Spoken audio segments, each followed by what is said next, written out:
आज हम लोग ध्येय आईएएस का प्रैक्टिस सेट हल करेंगे पीसीएस के लिए। तो 150 क्वेश्चन हैं। अगर इसकी पीडीएफ चाहिए होगी तो टेलीग्राम चैनल ज्वाइन कर लीजिए। उस पर हम भेजते रहते हैं, तो उसको देखिएगा। हम सॉल्व करवा देते हैं, इसको अच्छे से देखिए। पहला प्रश्न है, निम्न घाटियों में कौन लद्दाख में अवस्थित नहीं है? तो ये कह रहा है नहीं है। पहला है मरखा घाटी, ए ऑप्शन। बी ऑप्शन है साल्ट लेक घाटी, सी ऑप्शन है नेलांग घाटी और डी ऑप्शन है सुरु घाटी। तो मरखा घाटी अगर हम देखें तो ये लद्दाख में है। साल्ट लेक घाटी ये भी लद्दाख में है। सुरु घाटी ये भी लद्दाख में है। नेलांग घाटी लद्दाख में ना होकर उत्तराखंड में है।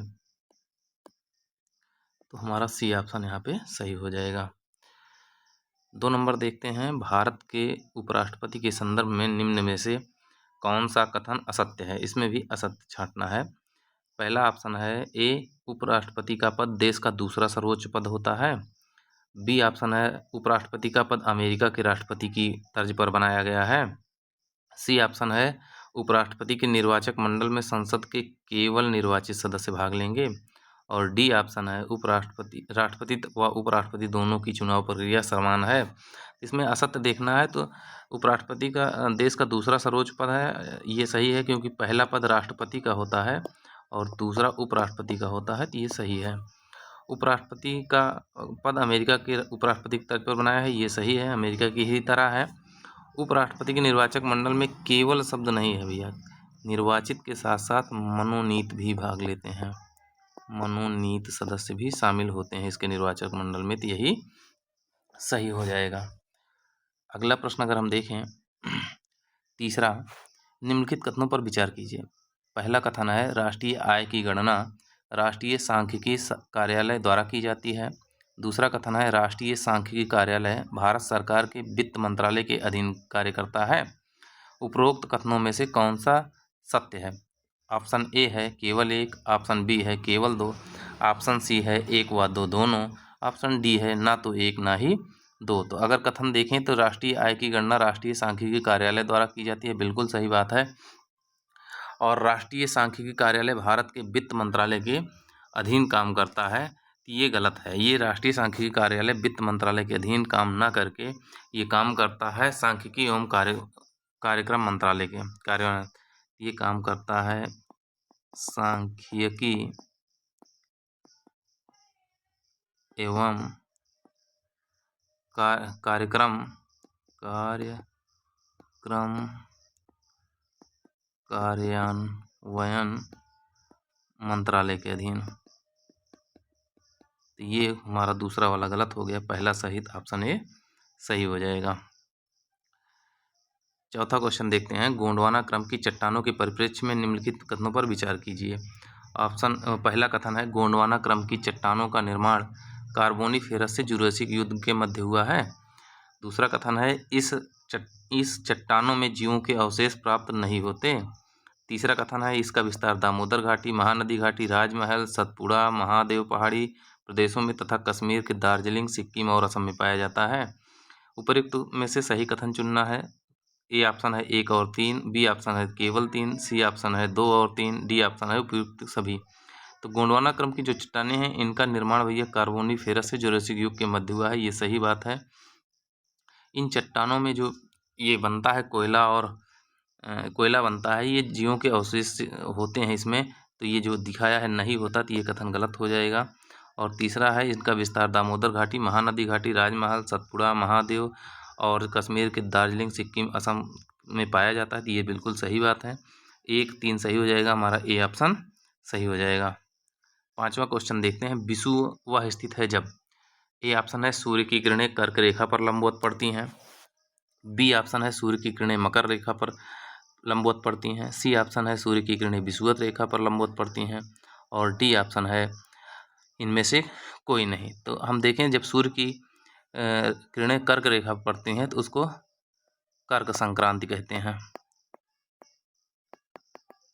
और इसको मकर संक्रांति कहते हैं, जब सूर्य की किरणें मकर रेखा पर पड़ती हैं। और जब सूर्य की किरणें विषुवत रेखा पर लंबवत पड़ती हैं तो उसे विषुव कहते हैं। इस तरीके से हमारा सी ऑप्शन सही हो जाएगा। छठा क्वेश्चन है, महाद्वीपीय संचलन के बारे में निम्नलिखित कथनों पर विचार करें। पहला कथन है प्लेट विवर्तनिकी सिद्धांत के अनुसार पृथ्वी की परपटी कठोर प्लेटों में विभाजित है। तो दूसरा कथन है ये प्लेटें पृथ्वी की ऊपरी मेंटल पर तैरती हैं और इनके संचलन से भूकंप, ज्वालामुखी और पर्वत निर्माण होते हैं। उपरोक्त कथनों में से कौन सा सही है ये बताना है। पहला ऑप्शन है केवल एक, दूसरा ऑप्शन है केवल दो, तीसरा ऑप्शन है एक ना तो एक ना ही दो, और डी ऑप्शन है एक दो, एक और दो दोनों। तो हम देखें प्लेट विवर्तनिकी को, तो इसमें है प्लेट विवर्तनिकी सिद्धांत के अनुसार पृथ्वी की परपटी कठोर प्लेटों में बटी है। हाँ, तो 7 मुख्य प्लेटें हैं जिसपे 7 महाद्वीप हैं और अन्य छोटी छोटी प्लेटें हैं जो महासागरीय प्लेटों में हैं और हैं। तो इस तरह से लगभग 100 प्लेटें हमारे पृथ्वी पर बनी हुई हैं। और दूसरा है प्लेटें पृथ्वी की ऊपरी मेंटल पर तैरती हैं। हाँ, बिल्कुल तैरती हैं। इनके संचलन से भूकंप, ज्वालामुखी और पर्वत निर्माण होते हैं। ये सही है क्योंकि जब 2 प्लेटें आपस में टकराती हैं भूकंप आता है, और जब 2 प्लेटों जहाँ जुड़ी रहती हैं वहाँ पे एक दूसरे के ऊपर ना चढ़ें, पर्वत का चढ़ जाती हैं तो पर्वत बनते हैं, जैसे अपना हिमालय। और अगर उनके बीच में बल ज़्यादा हो जाता है और जगह मिल जाती है तो उद्गार हो जाता है, उसे ज्वालामुखी कहते हैं। तो ये तीनों चीज़ें यहाँ मिलती हैं, तो दोनों कथन सही हो जाएंगे। तो हमारा डी ऑप्शन सही हो जाएगा। अगला है असामा निम्नलिखित युग्मों पर विचार कीजिए। एक तरफ ज्वालामुखी दिया है, दूसरी तरफ देश दिया है, और इसमें कह रहा है कितने युग्म सही सुमेलित नहीं है। तो पहला ऑप्शन है केवल एक, दूसरा ऑप्शन है केवल दो, तीसरा ऑप्शन है केवल तीन, और चौथा ऑप्शन है डी ऑप्शन सभी सही। तो असामा जो है ये जापान में पाया जाता है, ये सही है, असामा जापान में ही पाया जाता है।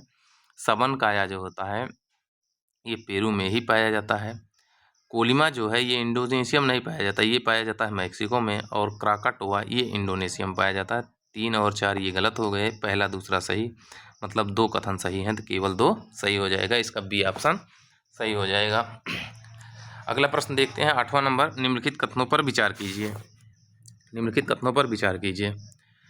पहला कथन है संविधान के भाग 20 में अनुच्छेद 371 से 371 झा तक 12 राज्यों के संबंध में विशेष प्रावधान किए गए हैं। तो कितने राज्य की बात कर रहा है? 12। और कथन 2 है अनुच्छेद 371 सी के तहत मणिपुर राज्य के लिए विशेष प्रावधान किया गया है, तो ये भी सही है। और तीसरा कथन कहता है अनुच्छेद 371 एच के तहत अरुणाचल प्रदेश राज्य के लिए विशेष प्रावधान किया गया है। उपर्युक्त कथन सत्य कौन सा है ये पूछ रहा है। पहला ऑप्शन है 1 और 3, दूसरा ऑप्शन है 2 और 3, तीसरा ऑप्शन है 1 और 2, और चौथा ऑप्शन है उपरोक्त सभी। तो अगर हम देखें तो संविधान के भाग 20 में अनुच्छेद 371 से 371 झा तक 12 राज्यों का विशेष प्रावधान किया गया है, ये आप देखेंगे सही है। लेकिन 371 अंगा में जब देखेंगे तो वहाँ पे आंध्र प्रदेश राज्य के बारे में एक विशेष प्रावधान है और आंध्र प्रदेश विश्वविद्यालय के बारे में एक विशेष प्रावधान है। अगर दोनों को एक मान लोगे तो 11 राज्य हो जाएंगे, नहीं तो 12 ही हैं और सही है। 371 सी में मणिपुर राज्य के लिए विशेष प्रावधान है, ये भी सही है। और 371 एच में अरुणाचल प्रदेश का प्रावधान है, ये भी सही है। तो तीनों ऑप्शन सही है, तो हमारा ऑप्शन डी सही हो जाएगा। 9वें क्वेश्चन पे चलते हैं। न्यायाधिकरणों के परिप्रेक्ष्य में निम्नलिखित कथनों पर विचार कीजिए। पहला कथन है न्यायाधिकरण भारत के संविधान के अनुच्छेद 323 ए और 323 बी के तहत स्थापित किए गए हैं। दूसरा कथन है न्यायाधिकरणों के निर्णयों के खिलाफ अपील सीधे सर्वोच्च न्यायालय में की जा सकती है। तीसरा है केंद्रीय प्रशासनिक न्यायाधिकरण कैट केंद्र सरकार के कर्मचारियों से संबंधित मामलों की सुनवाई करता है। उपर्युक्त कथनों में सत्य है पूछ रहा है। पहला ऑप्शन है 2 और 3, दूसरा ऑप्शन है बी ऑप्शन है 1 और 2, सी ऑप्शन है 1 और 3, डी ऑप्शन है उपरोक्त सभी। हम देखें तो ट्रिब्यूनल जो होता है उसका वर्णन अनुच्छेद 323 में किया गया है और ए बी में किया गया है। ए में जो है प्रशासनिक अधिकरण है और इसमें प्रशासनिक अधिकरण है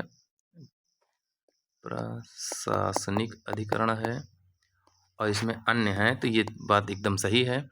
न्यायाधिकरणों के निर्णयों के खिलाफ अपील सीधे सर्वोच्च न्यायालय में नहीं, सीधे सर्वोच्च न्यायालय नहीं, उच्च न्यायालय हाई कोर्ट में भी की जा सकती है, ये कथन गलत हो गया।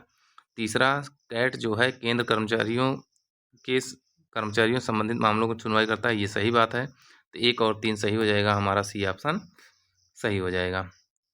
10वां देखते हैं। लंबे अंतरिक्ष यानों में अंतरिक्ष यात्रियों को निम्नलिखित में से किस एक बीमारी का सामना करना पड़ता है। ऑप्शन ए है हृदय रोग, ऑप्शन बी है उच्च रक्तचाप, ऑप्शन सी है अस्थियां कमजोर होने का, और ऑप्शन डी है डिप्रेशन का। तो जो अंतरिक्ष यात्री जाते हैं तो इनको कुछ दिन आइसोलेट रखते हैं, तो डिप्रेशन के शिकार तो नहीं होते हैं, इनको ट्रेंड किया जाता है।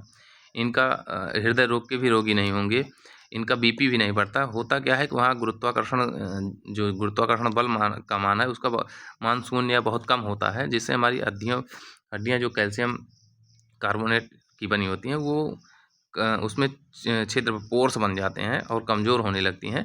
तो हमारा सी ऑप्शन सही हो जाएगा। 11 नंबर देखते हैं। सूची 1 को सूची 2 से सुमेल करें तथा नीचे दिए गए कूट की सहायता से सही उत्तर चुनें। एक साइड सूची 1 में बौद्ध संगीत दिया है, दूसरे में निष्पादित कार्य दिए गए हैं। तो सूची 1 में 4 क्रम से दिया गया है, ABCD पे 4 बौद्ध संगीतियाँ दी हैं और निष्पादित कार्य में पहले नंबर पर लिखा है अभिधम्म पिटक का संकलन, दूसरे नंबर पर लिखा है सुत्त पिटक तथा विनय पिटक का पृथक पृथक संकलन, तो दोनों अलग अलग बने हैं। और सी ऑप्शन है बौद्ध संघ स्थाविर एवं महासंघिक में विभाजित हुआ। और चौथा कथन है बौद्ध संघ हीनयान और महायान में विभाजित हुआ। तो अगर हम इसको देखें तो प्रथम बौद्ध संगीत में जो सुत्त पिटक और विनय पिटक है इसका संकलन किया गया था, ये बात सही है। द्वितीय बौद्ध संगीत में बौद्ध संघ जो था स्थाविर और महासंघिक में विभाजित हो गया। तृतीय में अभिधम्म पिटक का संकलन हुआ और चतुर्थ में बौद्ध संघ हीनयान और महायान में विभाजित हो गया। इस तरीके से हम ऑप्शन का मिलान करें, 2, 3, 1 और 4 सही हो जाएगा। 2, 3, 1, 4 बी ऑप्शन हमारा सही हो जाएगा। क्वेश्चन नंबर 12 देखते हैं। विकासशील अर्थव्यवस्था के संबंध में निम्नलिखित कथनों पर विचार कीजिए। 3 कथन दिए हैं। पहला कथन है विकासशील अर्थव्यवस्थाओं में कृषि का योगदान GDP में प्रमुख होता है। दूसरा है विकासशील अर्थव्यवस्था में पूंजी की कमी और उच्च बेरोजगारी दर आमतौर पर पाई जाती है। तीसरा कथन है विकासशील अर्थव्यवस्था में सेवा क्षेत्र का योगदान प्राथमिक होता है। उपर्युक्त में से कौन सा कथन सत्य है?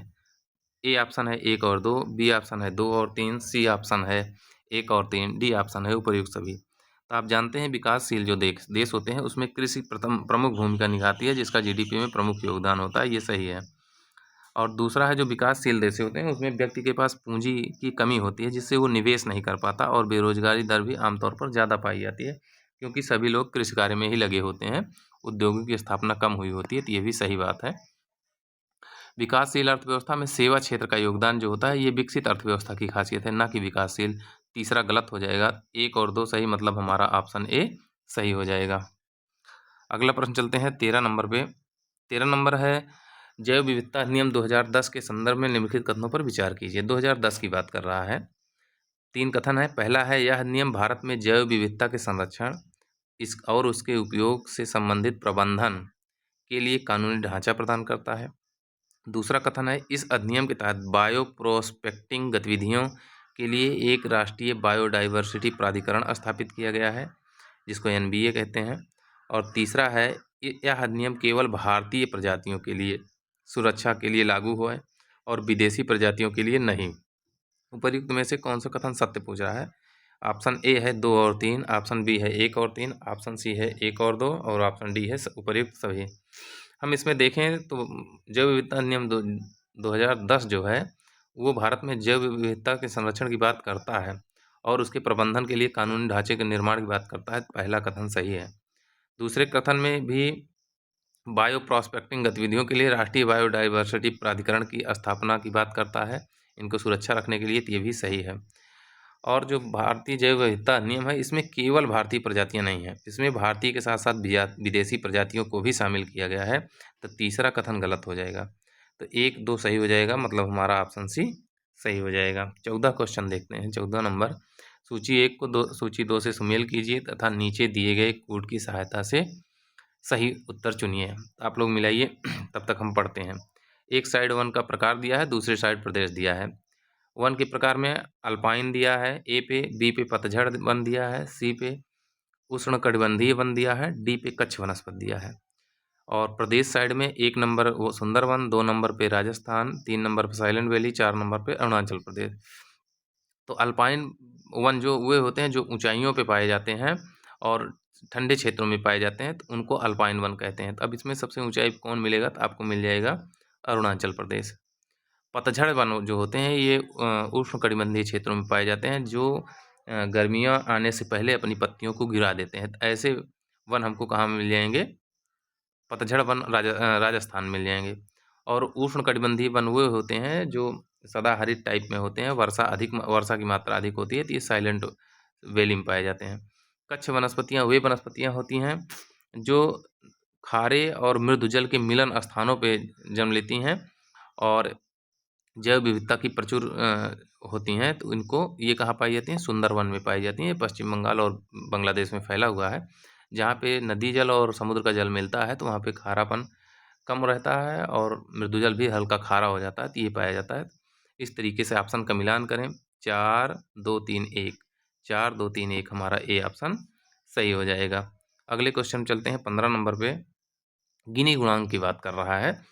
15 नंबर कहता है कि गिनी गुणांक के परिप्रेक्ष्य में निम्नलिखित में से कौन से कथन सही हैं? पहला कथन है गिनी गुणांक केवल देश के निवासियों के बीच आय या धन के वितरण को देखता है। दूसरा कथन है गिनी गुणांक 0 से 1 तक होता है, जिसमें 0 पूर्ण असमानता का प्रतिनिधित्व करता है और 1 पूर्ण समानता का प्रतिनिधित्व करता है। तो इसमें कूट दिया है, ए ऑप्शन है केवल 1, बी ऑप्शन है केवल 2, सी ऑप्शन है 1 और 2 दोनों, डी ऑप्शन है ना तो 1 ना ही 2। तो अगर आप लोगों ने गिनी गुणांक को देखा हो तो ऐसे बनता है, ये ऐसे एक तरफ परिवार होता है, एक तरफ आय होती है, तो आय के वितरण कितना ज़्यादा असमानता है ये चीज़ दिखाता है गिनी गुणांक। ये बिल्कुल सही है। और गिनी गुणांक में आप देखेंगे तो 0 से 1 तक का वर्णन होता है, तो ये तो सही है, लेकिन 0 पूर्ण असमानता नहीं दिखाता। 1 जो है ये पूर्ण असमानता दिखाता है और 0 दिखाता है पूर्ण समानता दिखाता है। इस तरीके से हमारा पहला कथन सही हो जाएगा और दूसरा गलत हो जाएगा, तो हमारा ऑप्शन ए सही हो जाएगा। क्वेश्चन नंबर 16 देखते हैं, निम्नलिखित में से कौन सी ऋतुगतीय प्रक्रिया शीतकाल में भारत के दक्षिण पूर्व भाग में वर्षा के लिए उत्तरदायी होती है? तो जब आप देखेंगे भारत को ऐसे, तो यहाँ पे पश्चिमी घाट है, तो जब हवाएं इधर से चलती हैं दक्षिण पश्चिम मानसून, तो यहाँ पड़ती हैं और यहाँ चेन्नई पड़ता है, यही दक्षिण पूर्वी भाग है, तो ये इसके वृष्टि छाया क्षेत्र में प्रवेश करती हैं, तो जो दक्षिण पूर्व मानसून है उससे वर्षा यहाँ नहीं होती। अब इसको देखिएगा, पहला कथन कह रहा है शीतकाल मानसून से, दूसरा कथन कह रहा है लौटता मानसून से, तीसरा कह रहा है पश्चिमी विक्षोभ से। सही उत्तर का चयन करें। ए ऑप्शन है केवल 2, बी ऑप्शन है 1 और 2, सी ऑप्शन है 1 और 3 और डी ऑप्शन है उपयुक्त सभी। तो दक्षिण पश्चिम मानसून से तो इसमें वर्षा नहीं होती, लेकिन जब लौटती हुई मानसून यहाँ से टकरा के वापस होती हैं तो यहाँ पे खूब बारिश होती है, तो लौटता मानसून से होती है। और ये शीतकाल में लौटती हैं, वही नवंबर के आसपास, तो यहाँ बारिश होती है। और पश्चिमी विक्षोभ जो भूमध्य सागरीय जलवायु आती है उसको पश्चिमी विक्षोभ कहते हैं, वो जनवरी या फरवरी में आती है, तो यहाँ पे बारिश नहीं करती, तो इस तरीके से ये गलत हो जाएगा। 1 2 सही हो जाएगा, मतलब ऑप्शन बी सही हो जाएगा। 17 नंबर क्वेश्चन कहता है मीमांसा दर्शन के अनुसार प्राणी के मोक्ष प्राप्त करने का संभावित मार्ग क्या है? मोक्ष की बात कर रहा है। ए ऑप्शन है भक्ति मार्ग, बी ऑप्शन है कर्म मार्ग, सी ऑप्शन है ज्ञान मार्ग और डी ऑप्शन है योग मार्ग। तो मीमांसा दर्शन जो है ये कहता है कर्म खूब करिए, कर्म करने से ही मोक्ष प्राप्त होगा, तो ये कर्म की बात करता है, तो हमारा बी ऑप्शन सही हो जाएगा। अगले प्रश्न पे देखते हैं 18 नंबर, निम्नलिखित में से कौन सा आर्थिक वृद्धि का अच्छा सूचक है? ए ऑप्शन है चालू कीमतों पर सकल घरेलू उत्पाद। सकल घरेलू उत्पाद को ग्रास डोमेस्टिक प्रोडक्ट कहते हैं, जीडीपी। दूसरा कथन है बी ऑप्शन स्थिर कीमतों पर सकल घरेलू उत्पाद। चालू का मतलब होता है बाजार कीमतों पर। सी ऑप्शन है चालू कीमतों पर सकल राष्ट्रीय उत्पाद, इसको जीएनपी कहते हैं, ग्रास नेट प्रोडक्ट कहते हैं। और डी ऑप्शन स्थिर कीमतों पर सकल राष्ट्रीय उत्पाद, जीएनपी कहते हैं। तो सकल घरेलू उत्पाद जब बात करते हैं तो चालू कीमत पे, बाजार मूल्य पे अभी का मूल्य निकलता है, और जो स्थिर कीमत पर होता है उससे आर्थिक वृद्धि हमारी निश्चित होती है, तो हमारा बी ऑप्शन सही हो जाता है। अब स्थिर कीमत कैसे होता है, तो इसको आधार वर्ष कहते हैं। आधार वर्ष अभी तक 2011-12 था, अब 2022-23 कर दिया गया है, तो ये करंट का भी क्वेश्चन है, इसको भी ध्यान रखिएगा, और हमारा बी ऑप्शन इस तरह सही हो जाएगा।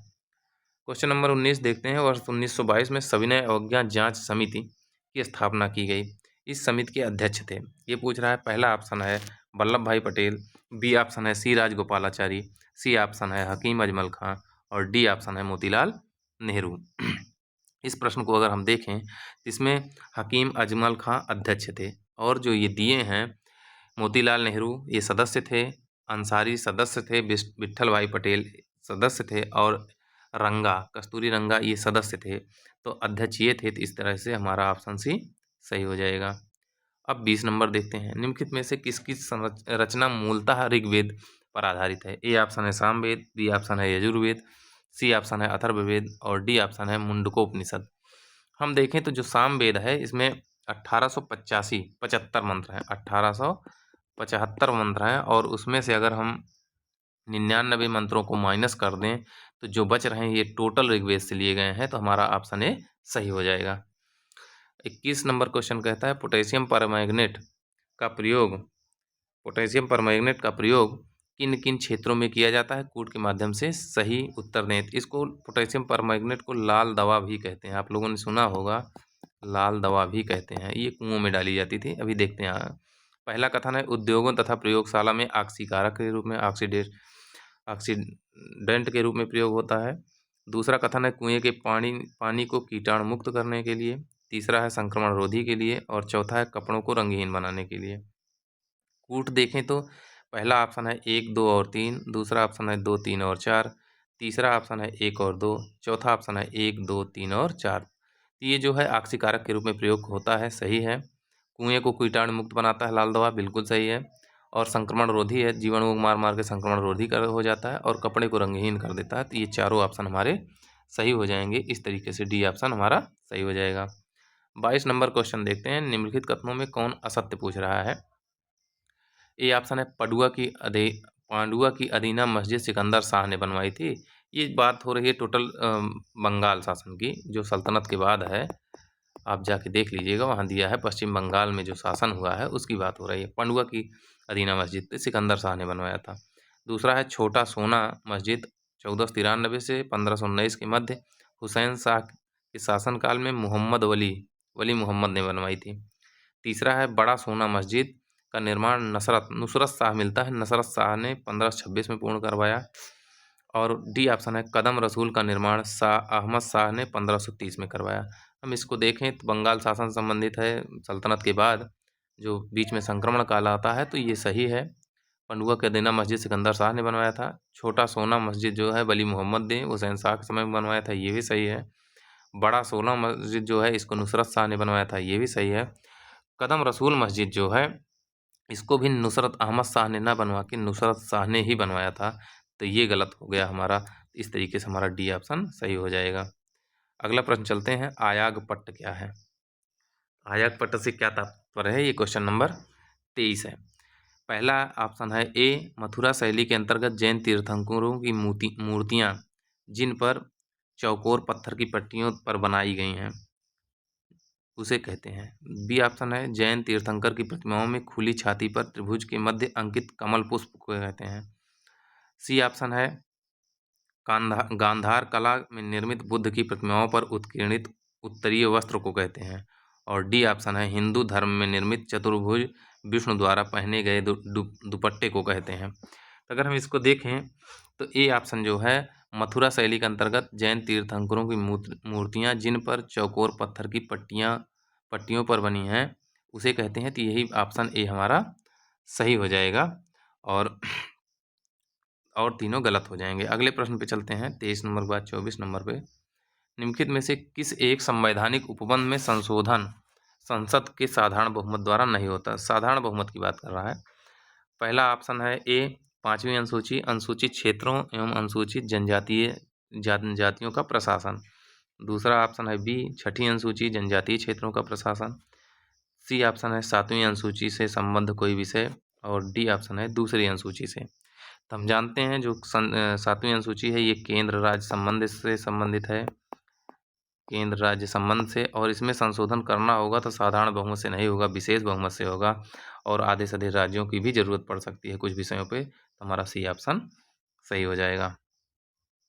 25 नंबर देखते हैं, भारत में अंग्रेजी शासन दौरान निम्न आयोगों को स्थापित होने के क्रम में व्यवस्थित करना है हमको, जो 25 नंबर क्वेश्चन है।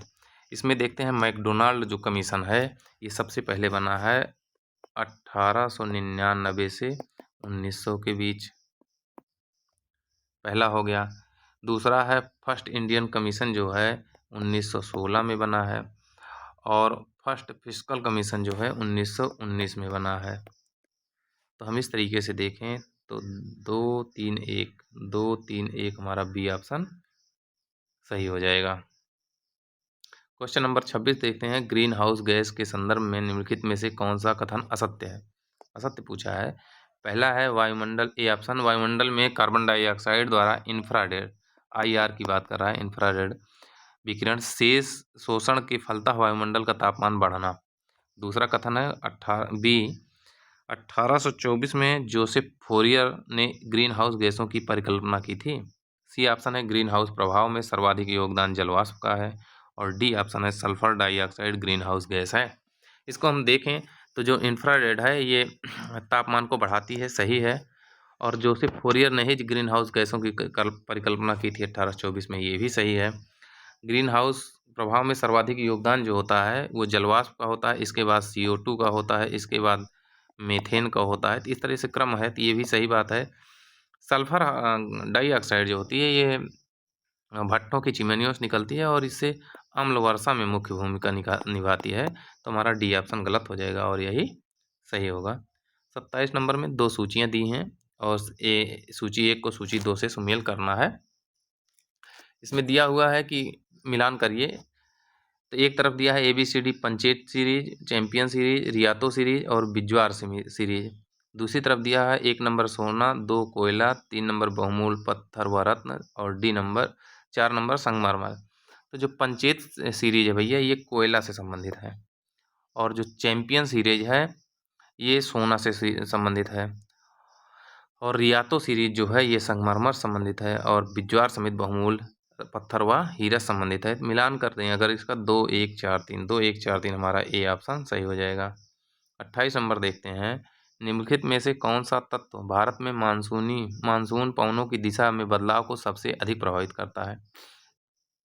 मानसूनी पवनों की दिशा की बात हो रही है। अक्षांश, ए ऑप्शन है अक्षांश, बी ऑप्शन है समुद्र से दूरी, सी ऑप्शन है भूमि और जल का वितरण और डी ऑप्शन है ऊंचाई। तो अगर हम देखें तो सबसे ज़्यादा जो प्रभावित की बात कर रहा है तो वो भूमि होगी। अगर कहीं आगे पर्वत पहाड़ पर जा रहा है, ऊंची हो जा रही है, तब हवाओं की दिशा बदल जाएगी और उसी अनुसार जल का वितरण भी बदलता है। तो हमारा ऑप्शन सी सही हो जाएगा। अब 29 नंबर देखते हैं। यम सैंड के संदर्भ में निम्नलिखित कथनों पर विचार करना है।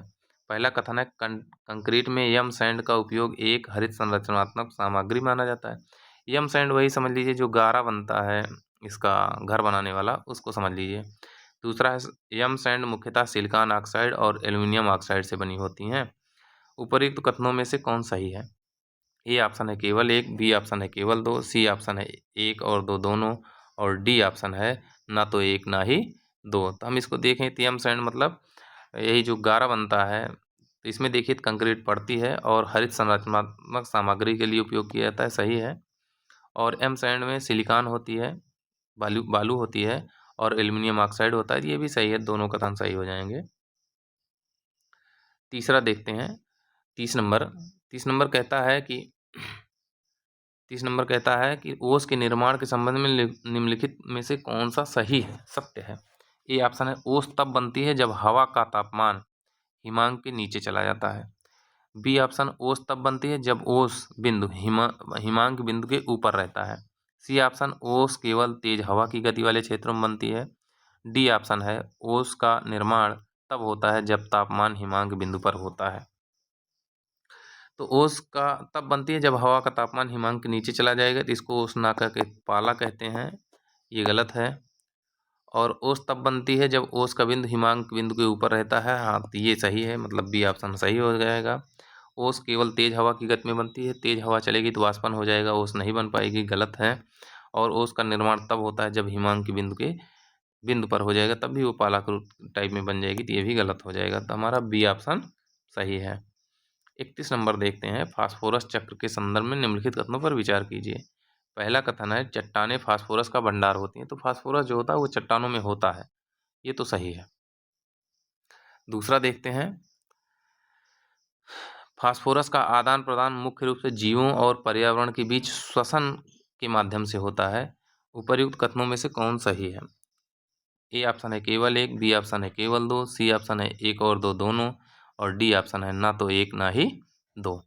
तो अगर हम देखें इसमें तो चट्टानों में तो भंडार होता है भाई, लेकिन श्वसन द्वारा इसका फास्फोरस का आदान प्रदान नहीं होता, बिल्कुल नहीं होता, जीरो होता है।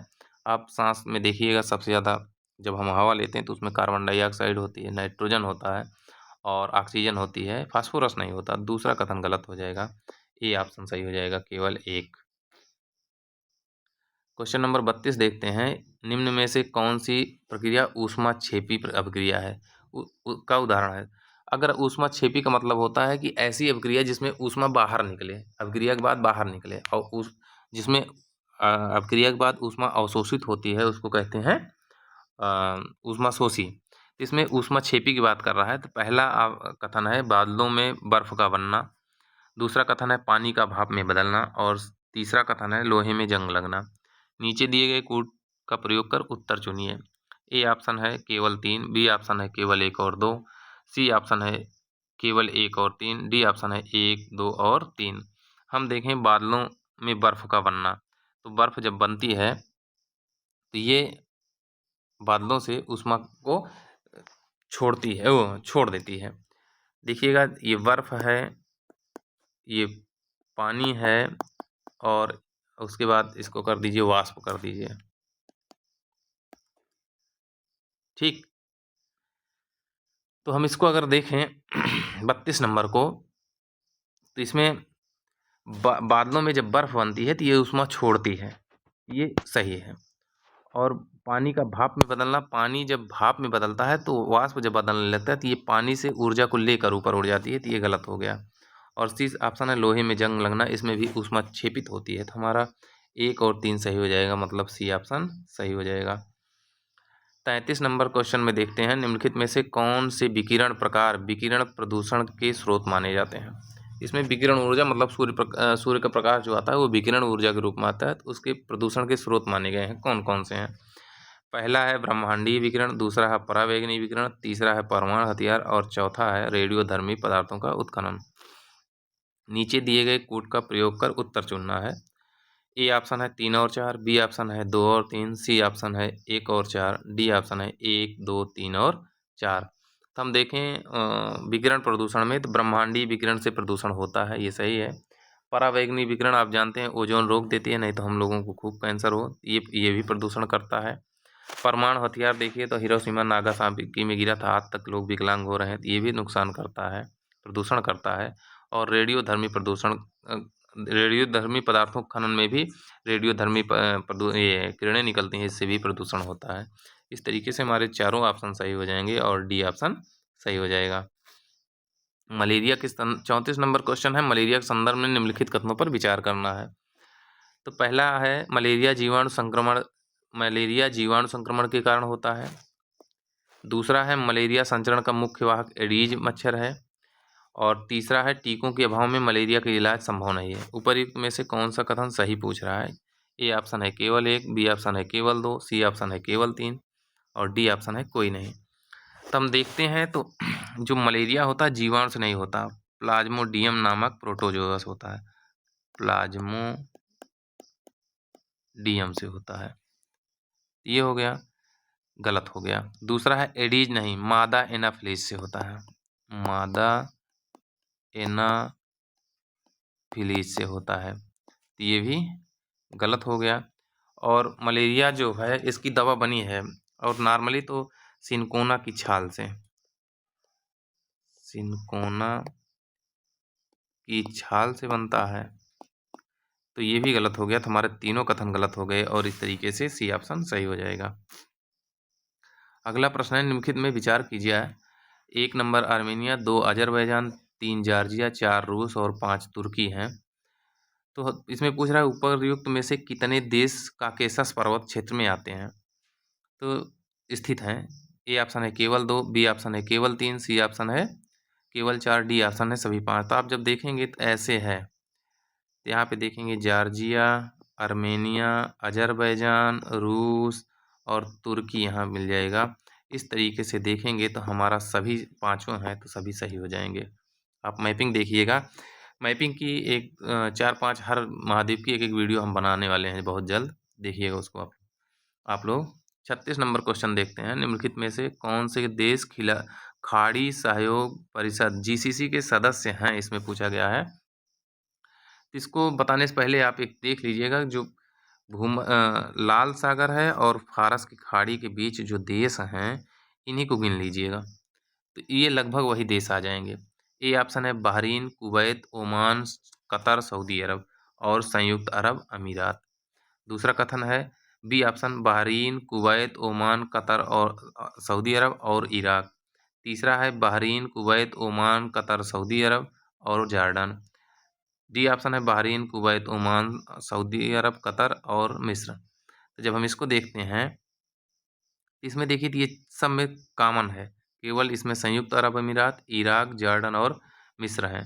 तो ये देखिएगा, तो संयुक्त अरब अमीरात ये है, जो खाड़ी देश हैं उसमें शामिल है, तो हमारा ए ऑप्शन सही हो जाएगा। अगला प्रश्न देखते हैं, ए ऑप्शन सही हो जाएगा। अगला देखते हैं 37 नंबर, स्टॉक और प्रवाह के संदर्भ में निम्नलिखित कथनों पर विचार कीजिए। स्टॉक का मतलब होता है भंडारण, अब प्रवाह का मतलब होता है गतिशील होता है। दोनों शब्दों के मतलब देखिए। पहला कथन है मुद्रा आपूर्ति एक स्टॉक है, जबकि आय एक प्रवाह है। दूसरा कथन है सकल घरेलू उत्पाद एक स्टॉक चर है। नीचे दिए गए कूट का प्रयोग कर सही उत्तर चुनिए। ऑप्शन ए है केवल एक, ऑप्शन बी है केवल दो, ऑप्शन सी है एक और दो दोनों, ऑप्शन डी है ना तो एक और ना ही दो। तो 37 नंबर का अगर हम देखें तो मुद्रा आपूर्ति एक स्टॉक है। मुद्रा आपूर्ति रखी रहती है, जब उसको ज़रूरत पड़ती है आपूर्ति कर दिया जाता है। और आय जो होती है, हमारी आय वो आती जाती रहती है, तो ये एक प्रवाह है, ये बात बिल्कुल सही है। जीडीपी जो है ये एक स्टॉक है, नहीं ये जीडीपी बढ़ घट रही है, तो ये प्रवाह है ना कि स्टॉक है, ये गलत हो गया। तो हमारा कथन ए सही हो जाएगा, मतलब ए ऑप्शन सही हो जाएगा। अगला चलते हैं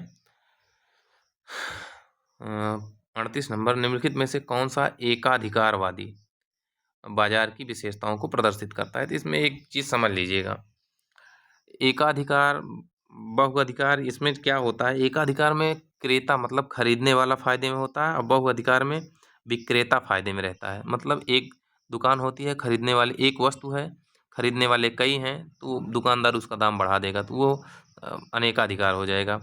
और एकाधिकार में क्या होगा, 50 दुकानदार होंगे और सबके पास वो सामान होगा और खरीदने वाला एक होगा, तो उसको बेहतर और अच्छी चीज़ें मिलें, इसलिए एकाधिकार वाली बाजारें बहुत अच्छी मानी जाती हैं। अब इसमें देखते हैं ए ऑप्शन क्या है, एकल विक्रेता और अनंत क्रेता, मतलब एक बेचने वाला अनेक खरीदने वाले। बी ऑप्शन है कुछ क्रेता और एकल विक्रेता, एक बेचने वाला कुछ खरीदने वाले। सी ऑप्शन है अनंत क्रेता, बहुत खरीदने वाले हैं और विक्रेता। डी ऑप्शन है एकल क्रेता और अनंत विक्रेता। तो हमने बताया एकाधिकार वाले में वही लाभ में होता है, कौन, खरीदने वाला। तो हमारा डी ऑप्शन सही हो जाएगा। 39 नंबर देखते हैं, राजस्व घाटे के संभावित परिणामों के में से कौन से हैं। तो राजस्व घाटा का कौन सा संभावित परिणाम है, ये देखना है। पहला कथन है अर्थव्यवस्था में मुद्रास्फीति की स्थिति, तो जब राजस्व घाटा होगा, चलिए इसको देखें तो। दूसरा कथन है प्रतिकूल कल्याण प्रभाव, और तीसरा कथन है भविष्य में उच्च राजस्व घाटा।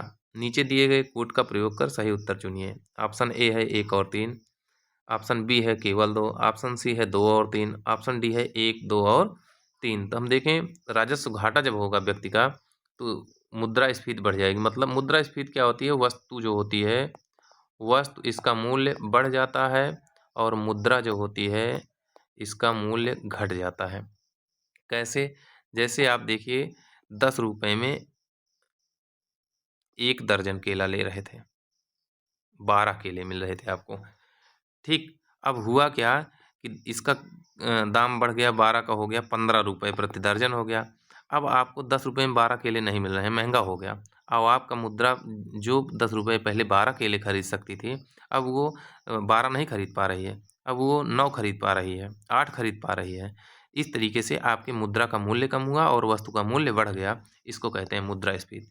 तो निश्चित रूप से राजस्व घाटा होगा तो मुद्रास्फीति बढ़ेगी, और जब मुद्रास्फीति बढ़ेगी तो दाम बढ़ जाएंगे, तो पैसे कम हो जाएंगे और प्रतिकूल कल्याण प्रभाव पड़ेगा, क्योंकि कल्याण करने में थोड़ी सी कठिनाई होगी। और भविष्य में उच्च राजस्व घाटा और बढ़ने की संकल्पना हो सकती है, शंका हो सकती है, तो ये भी सही है। तीनों कथन सही हो जाएंगे, तो डी ऑप्शन हमारा सही हो जाएगा। 40 नंबर क्वेश्चन देखते हैं। 40 नंबर क्वेश्चन देखते हैं। यूक्रेन और रूस 40 नंबर देखते हैं। रूस और यूक्रेन के बीच जारी संघर्ष में शांति स्थापना के लिए भारत द्वारा किए गए प्रयासों को संविधान के किस अनुच्छेद से जोड़ा जा सकता है? अगर हम इसको देखें, अनुच्छेद ए ऑप्शन है अनुच्छेद 21, बी ऑप्शन है अनुच्छेद 51, सी ऑप्शन है अनुच्छेद 19, डी ऑप्शन है अनुच्छेद 30। तो हम इसमें देखें तो जो अंतर्राष्ट्रीय शांति और समझौते हैं, अंतर्राष्ट्रीय शांति स्थापित करने का प्रयास होता है, ये अनुच्छेद 51 में है। अंतर्राष्ट्रीय शांति और औषधि कुटुंबकम बनाने का राष्ट्र का उद्देश्य होता है। तो हमारे अनुच्छेद 51 में इसको देखिएगा, राज्य के नीति निर्देशक तत्व में। 41 नंबर क्वेश्चन है, अर्थशास्त्र में लॉरेंज वक्र क्या दर्शाता है? तो आपने जो गिनी गुणांक पढ़ा वही लॉरेंज वक्र है। उसी तरीके से इसमें देखते हैं। ए ऑप्शन है मुद्रास्फीति और बेरोजगारी के बीच संबंध, बी ऑप्शन है अर्थव्यवस्था के भीतर आय या धन का वितरण, सी ऑप्शन है आर्थिक विकास और पर्यावरणीय स्थिरता के बीच व्यापार बंद, डी ऑप्शन है ब्याज दरों और निवेश के बीच संबंध। तो हम इसको देखें तो वही है, जैसे गिनी गुणांक होता था वैसे लॉरेंज वक्र होता है। ये क्या करता है कि जो अर्थव्यवस्था के भीतर लोग होते हैं उसमें धन या आय के वितरण को बताता है। तो हमारा बी ऑप्शन सही हो जाएगा। 42 नंबर क्वेश्चन कहता है, साबुन गंदे बर्तनों से ग्रीस और तेल को किस प्रक्रिया के माध्यम से हटाता है? ए ऑप्शन है जल का तापमान बढ़ाकर। तो जल का तापमान कैसे बढ़ाएगा भाई? बी ऑप्शन है जल के घनत्व को बढ़ाकर। घनत्व मतलब होता है गाढ़ापन। सी ऑप्शन है ग्रीस के अणुओं को तोड़कर, और डी ऑप्शन है पाइसी कारक इमल्सिफायर के रूप में कार्य करके।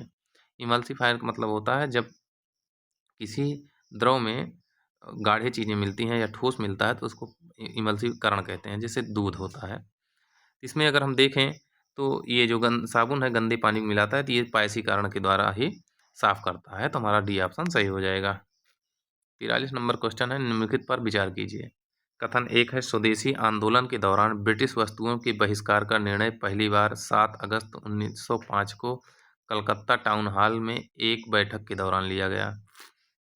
दूसरा कथन है, विदेशी वस्तुओं के बहिष्कार से स्वदेशी उद्योगों का जन्म हुआ और पारंपरिक भारतीय शिल्पों का पुनरुद्धार हुआ।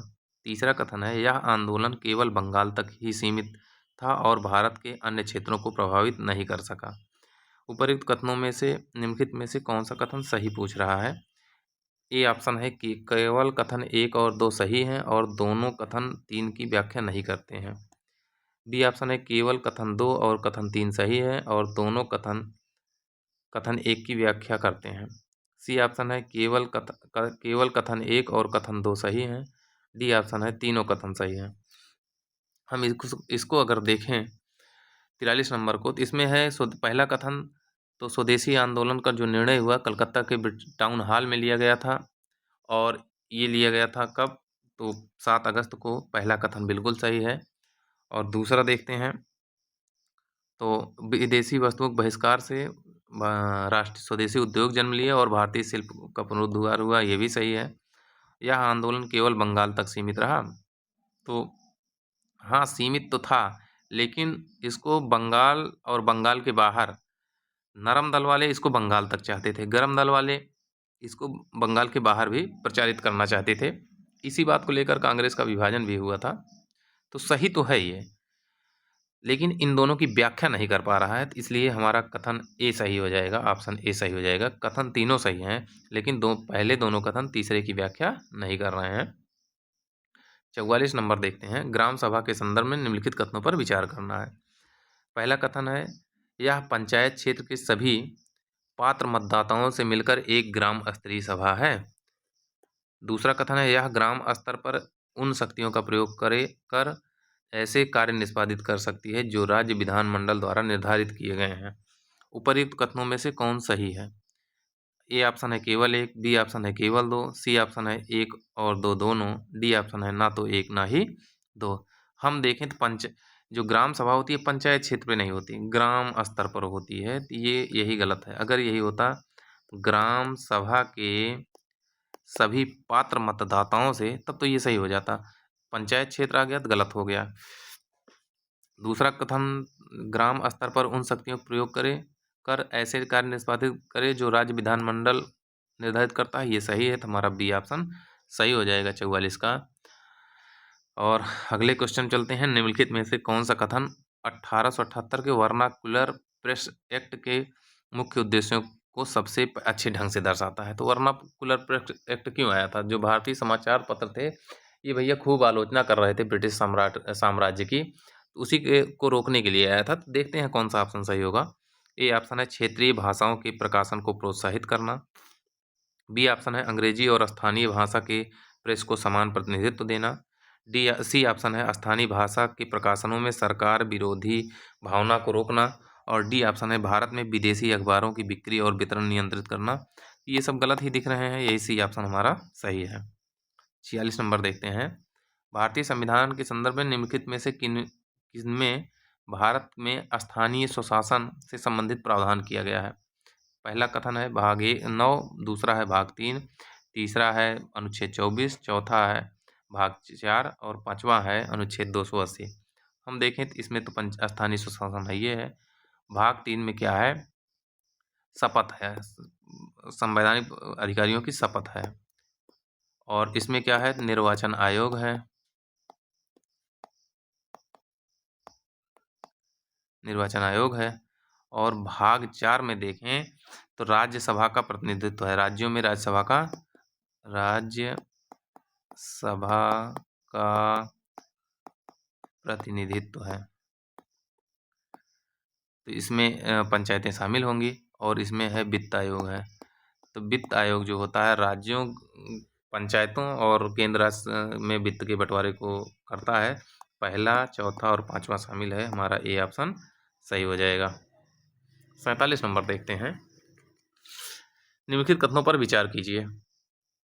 पहला कथन है आयात प्रतिस्थापन को हमेशा आर्थिक वृद्धि और विकास प्राप्त करने के लिए एक प्रभावी रणनीति माना जाता है। दूसरा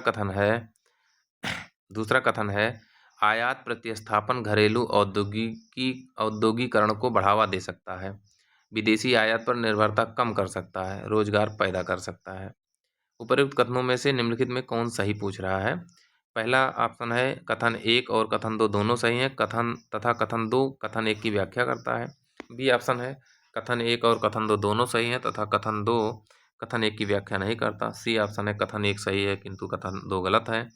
और डी ऑप्शन है कथन 1 सही नहीं है किंतु कथन 2 सही है। तो हम इसको देखें तो हमेशा या केवल शब्द कभी लगेगा तो वो मान चलिए गलत होता है, क्योंकि लाभ हानि दोनों हो सकते हैं। तो आयात प्रतिस्थापन से हमेशा आर्थिक वृद्धि और विकास नहीं होगा, नुकसान भी हो सकता है, आर्थिक कमी भी हो सकती है, तो ये गलत हो गया। और आयात प्रतिस्थापन से औद्योगिकरण को बढ़ावा मिलेगा, विदेशी निर्भरता बिल्कुल कम होगी और रोजगार भी पैदा होगा। तो पहला गलत, दूसरा सही, हमारा डी ऑप्शन सही हो गया। 48 नंबर देखते हैं। भारतीय संविधान की किस अनुसूची के तहत खनन के लिए आदिवासी भूमि को निजी पार्टियों को हस्तांतरित करना शून्य या अमान्य घोषित किया गया है? यहाँ पे 2-3 चीजें देख रही हैं। एक तो आदिवासी भूमि की बात कर रहा है, तो देखिए तीसरी अनुसूची में क्या है? शपथ है। 5वीं में क्या है? SC/ST का प्रशासन है। 9वीं में क्या है? भूमि अधिग्रहण है। और 12वीं में क्या है? तो नगर पंचायत है। ठीक, तो अगर हम इसको देखें,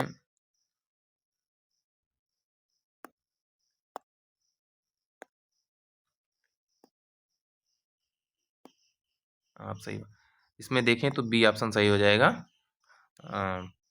इसमें SC/ST प्रशासन में आदिवासी भूमि को निजी व्यक्तियों को नहीं दिया जा सकता।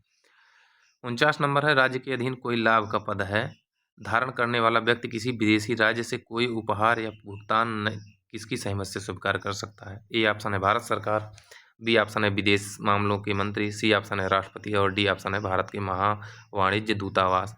अगर इसको आप देखेंगे तो 49 नंबर, तो लाभ का पद धारण कर रहा है और उपहार और भुगतान तब तक स्वीकार नहीं करेगा जब तक राष्ट्रपति उसकी अनुमति न दे। कोई भी पुरस्कार हम लोग धारण नहीं कर सकते विदेशी जब तक राष्ट्रपति की अनुमति नहीं मिल जाती। तो हमारा ऑप्शन सी सही हो जाएगा। 50 नंबर है निम्नलिखित में से कौन सा अनुच्छेद राज्य को बीमारी और विकलांगता के मामले में शिक्षा अधिकार को सुरक्षित करने के लिए प्रभावी प्रावधान का निर्देश दे रहा है?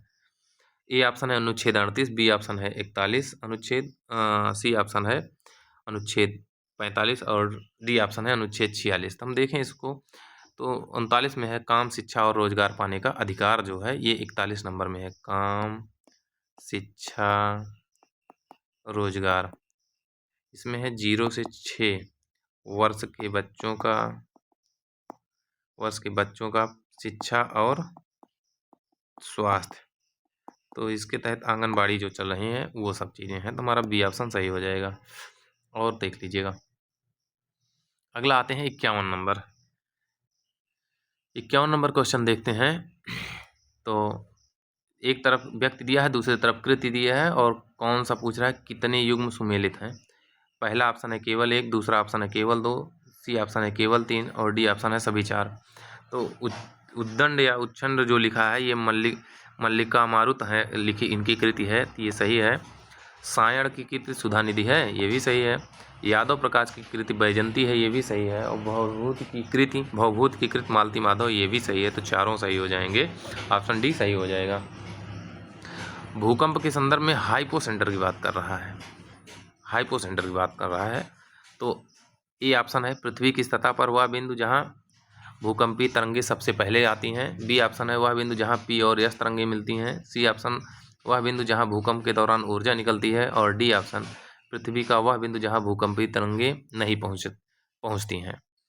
तो हम देखें तो हाइपो सेंटर की बात कर रहा है, ये तो एपी सेंटर हो गया, तो ये तो गलत है, ये भी गलत है, दोनों जहाँ मिलती हैं।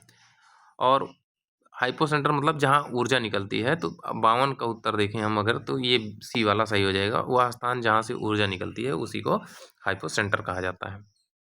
क्वेश्चन नंबर 53 देखते हैं। सूची 1 है और को सूची 2 से सम्मिलित करना है। तो एक तरफ सूची 1 में गर्म हवाएं दी हैं, दूसरी में प्रभावित क्षेत्र दिया है।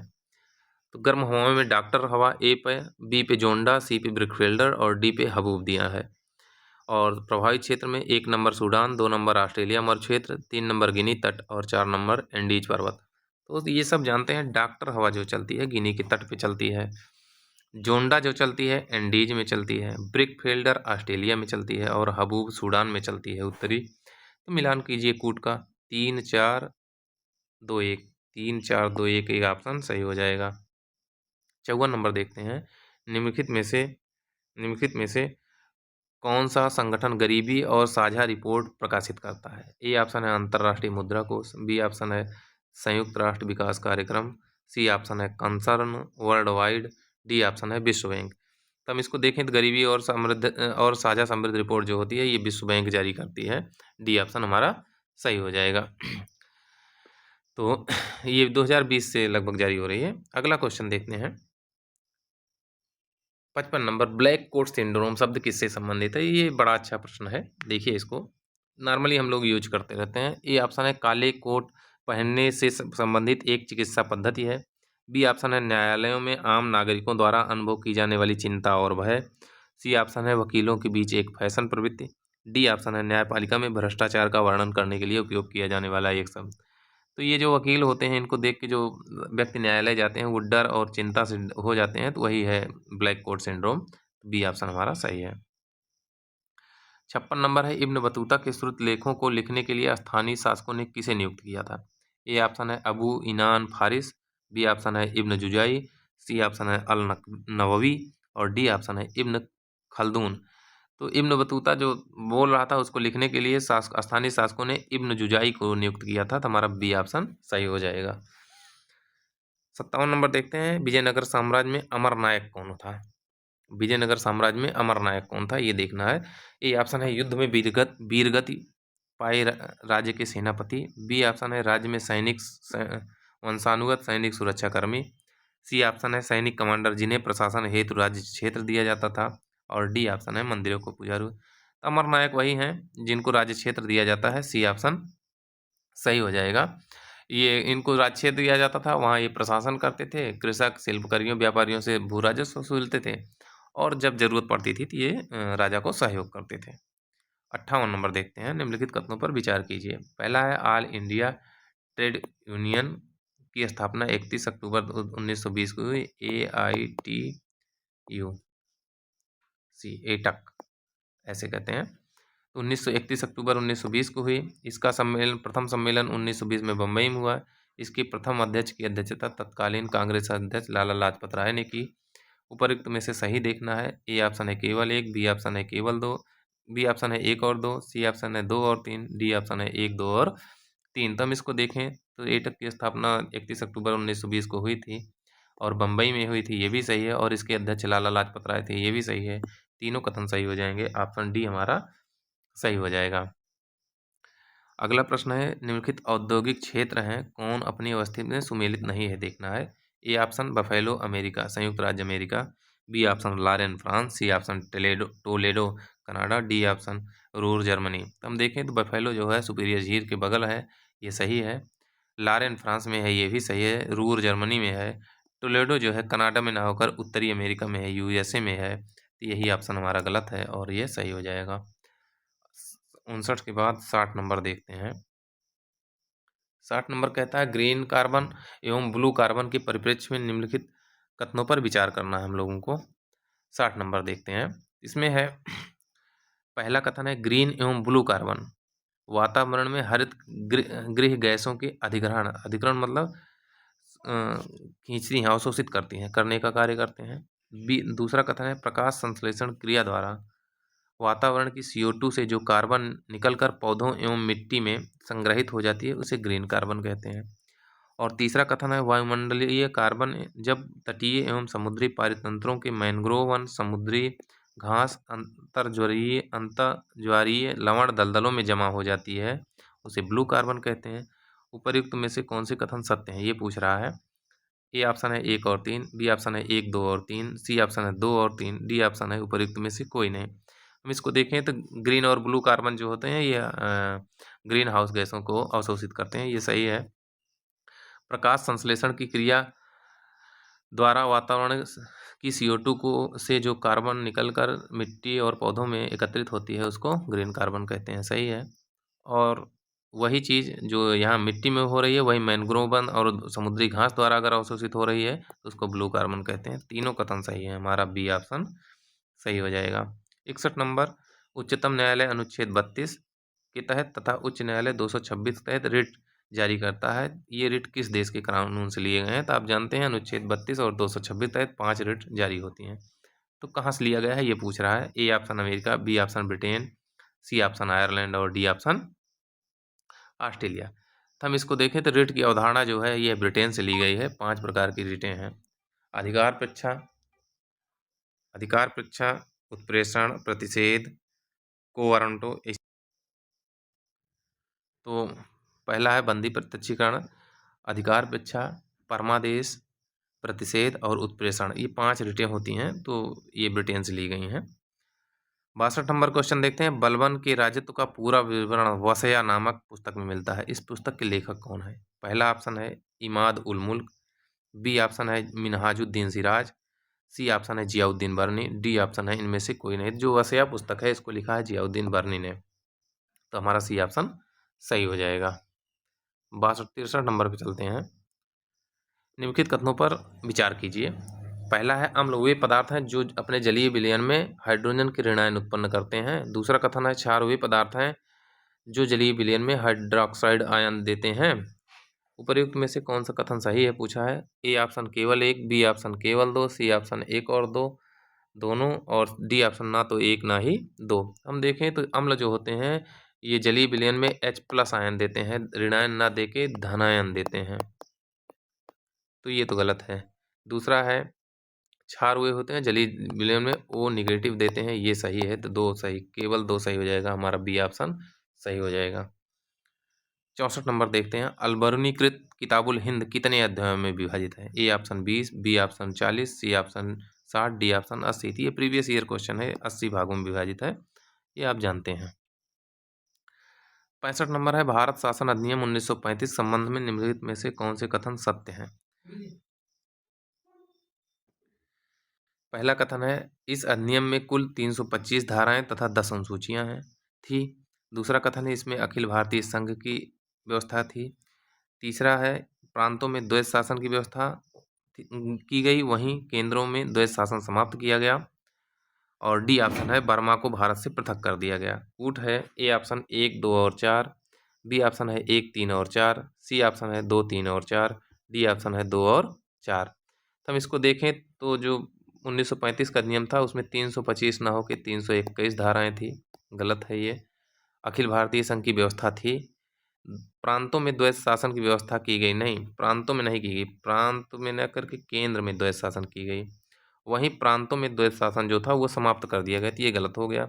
और बर्मा को भारत से अलग कर दिया गया, तो हमारे 2 और 4 सही हो जाएंगे, ऑप्शन डी सही हो जाएगा। 66 नंबर है निम्नलिखित संवैधानिक वादों को उनके कालक्रम के अनुसार व्यवस्थित करना है। तो इसको हम देखते हैं, कालक्रम के अनुसार व्यवस्थित करते हैं। बेरूबारी जो है 1960 कर दीजिए इसको, गोलकनाथ जो है 1967 कर दीजिए, सज्जन सिंह 1965 कर लीजिए और मिनर्वा मिल्स 1980 कर लीजिए। अब मिलान कर लीजिए इसका सही उत्तर का। तो सबसे कम कौन है? 60, 1, फिर 65, 3, फिर 2 और 4, 1, 3, 2, 4 हमारा ए ऑप्शन सही हो जाएगा। 67 नंबर देखते हैं, उत्तर मुगल सम्राटों को उनके कालक्रम के अनुसार व्यवस्थित कीजिए। ये बात हो रही है औरंगजेब के बाद की। किसकी बात हो रही है? औरंगजेब के बाद वालों की। तो अगर आप लोगों को पता हो तो क्रम से, पहला ऑप्शन है जहांदार शाह, बहादुर शाह, मोहम्मद शाह, अहमद शाह, बी ऑप्शन है बहादुर शाह, जहांदार शाह, मोहम्मद शाह, अहमद शाह, सी ऑप्शन है मोहम्मद शाह, बहादुर शाह, अहमद शाह और जहांदार शाह, डी ऑप्शन है बहादुर शाह, मोहम्मद शाह, जहांदार शाह, अहमद शाह। तो अगर हम इसको देखें तो औरंगजेब के बाद बना था बहादुर शाह, फिर जहांदार शाह, फिर मोहम्मद शाह, और फिर उसके बाद अहमद शाह बना था। इस तरीके से क्रम से करेंगे तो हमारा बी ऑप्शन सही हो जाएगा। 68 नंबर देखते हैं, एक तरफ महाजनपद दिया है, दूसरी तरफ राजधानी दिया है, मिलान करना है हमको। तो मल्ल जो महाजनपद है, मल्ल, कंपोज, चेदी और अस्मक एक तरफ दिए हैं, राजधानियां हाटक, शक्तिमती, कुशावती और पोटन दी है। तो मल्ल की राजधानी आप जानते हैं कुशावती है, ये चार्ट लूसेंट में दिया है, वहां से पढ़ लीजिए, कहीं से पढ़ लीजिए। कंबोज जो है, कंबोज की राजधानी हाटक होती है, चेद की राजधानी शक्तिमती होती है और अस्मक की पोटली होती है। एकमात्र महाजनपद जो दक्षिण भारत में पाया गया है वो है। अब मिलान करिए, 3, 1, 2, 4, 3, 1, 2, 4 हमारा ए ऑप्शन सही हो जाएगा। 69 नंबर, निम्नलिखित में से कौन सी एक विधि का प्रयोग पृथ्वी की आयु निर्धारण में होता है? ए ऑप्शन है कार्बन डेटिंग, बी ऑप्शन है जर्मेनियम डेटिंग, सी ऑप्शन है यूरेनियम डेटिंग, डी ऑप्शन है सिल्वर डेटिंग। अगर आप लोग जानते हो तो ठीक है, नहीं देखिए कार्बन डेटिंग जो होती है 69 नंबर में, कार्बन डेटिंग जो होती है इसमें जो जिनमें ना कभी जीवन था, ना कभी था, ना है, उसकी आयु निर्धारित होती है। जैसे चट्टानें होती हैं, इनकी निर्धारित होती है कार्बन डेटिंग से, और यूरेनियम डेटिंग से उसकी निर्धारित होती है जो जिसमें कभी जीवन था उनकी जो उम्र निर्धारित होती है, आयु, वो यूरेनियम डेटिंग से होती है। तो हमारा सी ऑप्शन सही हो जाएगा 69 नंबर। तो नहीं, गड़बड़ हो गया भाई, गड़बड़ हो गया, ये वाला इसमें है। कार्बन में देखिए हम लोग जीवन, जितने जीवों में जीव होता है उसमें सब में कार्बन पाया जाता है, लेकिन कुछ चट्टानें ऐसी होती हैं जिसमें कार्बन नहीं पाया जाता, तो उसमें कार्बन कैसे निकालेंगे? तो कार्बन नहीं, जैसे आपको उसकी प्लेट मिल गई, सोने की प्लेट मिल गई या सल्फर की प्लेट मिल गई, नमक की प्लेट मिल गई, तो उसमें कार्बन है ही नहीं, तो कार्बन से कैसे पता करेंगे? तो उसमें यूरेनियम से पता किया जाता है। और कार्बन डेटिंग जितने जीवन होते हैं वो होते हैं, इसमें हमारा ऑप्शन कौन सा सही हो जाएगा? ऑप्शन ए सही हो जाएगा, ऑप्शन ए सही हो जाएगा। इस तरीके से 69 का ए सही है। 70 नंबर देखते हैं, निम्नलिखित में से कौन से सत्य हैं? पहला है क्योटो प्रोटोकॉल बायो सेफ्टी से संबंधित है। दूसरा है इस प्रोटोकॉल को दिसंबर 1997 में लागू किया गया। कूट है ए ऑप्शन केवल एक, बी ऑप्शन केवल दो, सी ऑप्शन एक और दो दोनों, डी ऑप्शन है ना तो एक ना ही दो। तो अगर हम इसको देखें 70 नंबर को, तो इसमें क्योटो प्रोटोकॉल जो है कार्बन उत्सर्जन से है, तो कार्बन डाइऑक्साइड उत्सर्जन से है, तो ये गलत हो जाएगा। पहला। दूसरा देखते हैं इसको जो बनाया गया था तो ये जापान के क्योटो में तो बना था 97 में, ये बिल्कुल सही है, लेकिन जो लागू करने की बात कर रहा है यही गलत है। ये 16 फरवरी 2005 को लागू हुआ था। बना तो था 97 में, लेकिन लागू कब हुआ था? 2005 में। और ये जो है जो टेम्परेचर बढ़ रहा है, तापमान, उसको नियंत्रित करने के लिए, CO2 उत्सर्जन को रोकने के लिए लाया गया था। तो पहला भी गलत, दूसरा भी गलत, तो हमारा डी ऑप्शन सही हो जाएगा। निम्नलिखित में से कौन सा एक मेथेन उत्सर्जन का मानवीय स्रोत पूछ रहा है भैया? मानवीय स्रोत, ठीक। ए ऑप्शन है कोयला खदानें, बी ऑप्शन है आर्द्र भूमि, सी ऑप्शन है दीमक और डी ऑप्शन है हाइड्रेट्स। तो इसमें अगर देखें तो कोयला की खदानें मानव खोदता है, तो यही हो सकता है, क्योंकि आर्द्र भूमियाँ स्वतः निर्मित होती हैं, तो ये प्राकृतिक हो जाएंगी। दीमक मानव निर्मित नहीं होता, ये भी हो जाएगा प्राकृतिक, ये प्राकृतिक, तीनों प्राकृतिक हो जाएंगे। तो पहला सही हो जाएगा, ऑप्शन ए सही है। 71 के बाद 72 नंबर देखते हैं। निम्नलिखित कणों में से कौन सा प्राथमिक कण हर अन्य प्राथमिक कणों को द्रव्यमान प्रदान करने के लिए जाना जाता है और जिसकी खोज ने कण भौतिकी के मानक मॉडल को पूर्ण किया?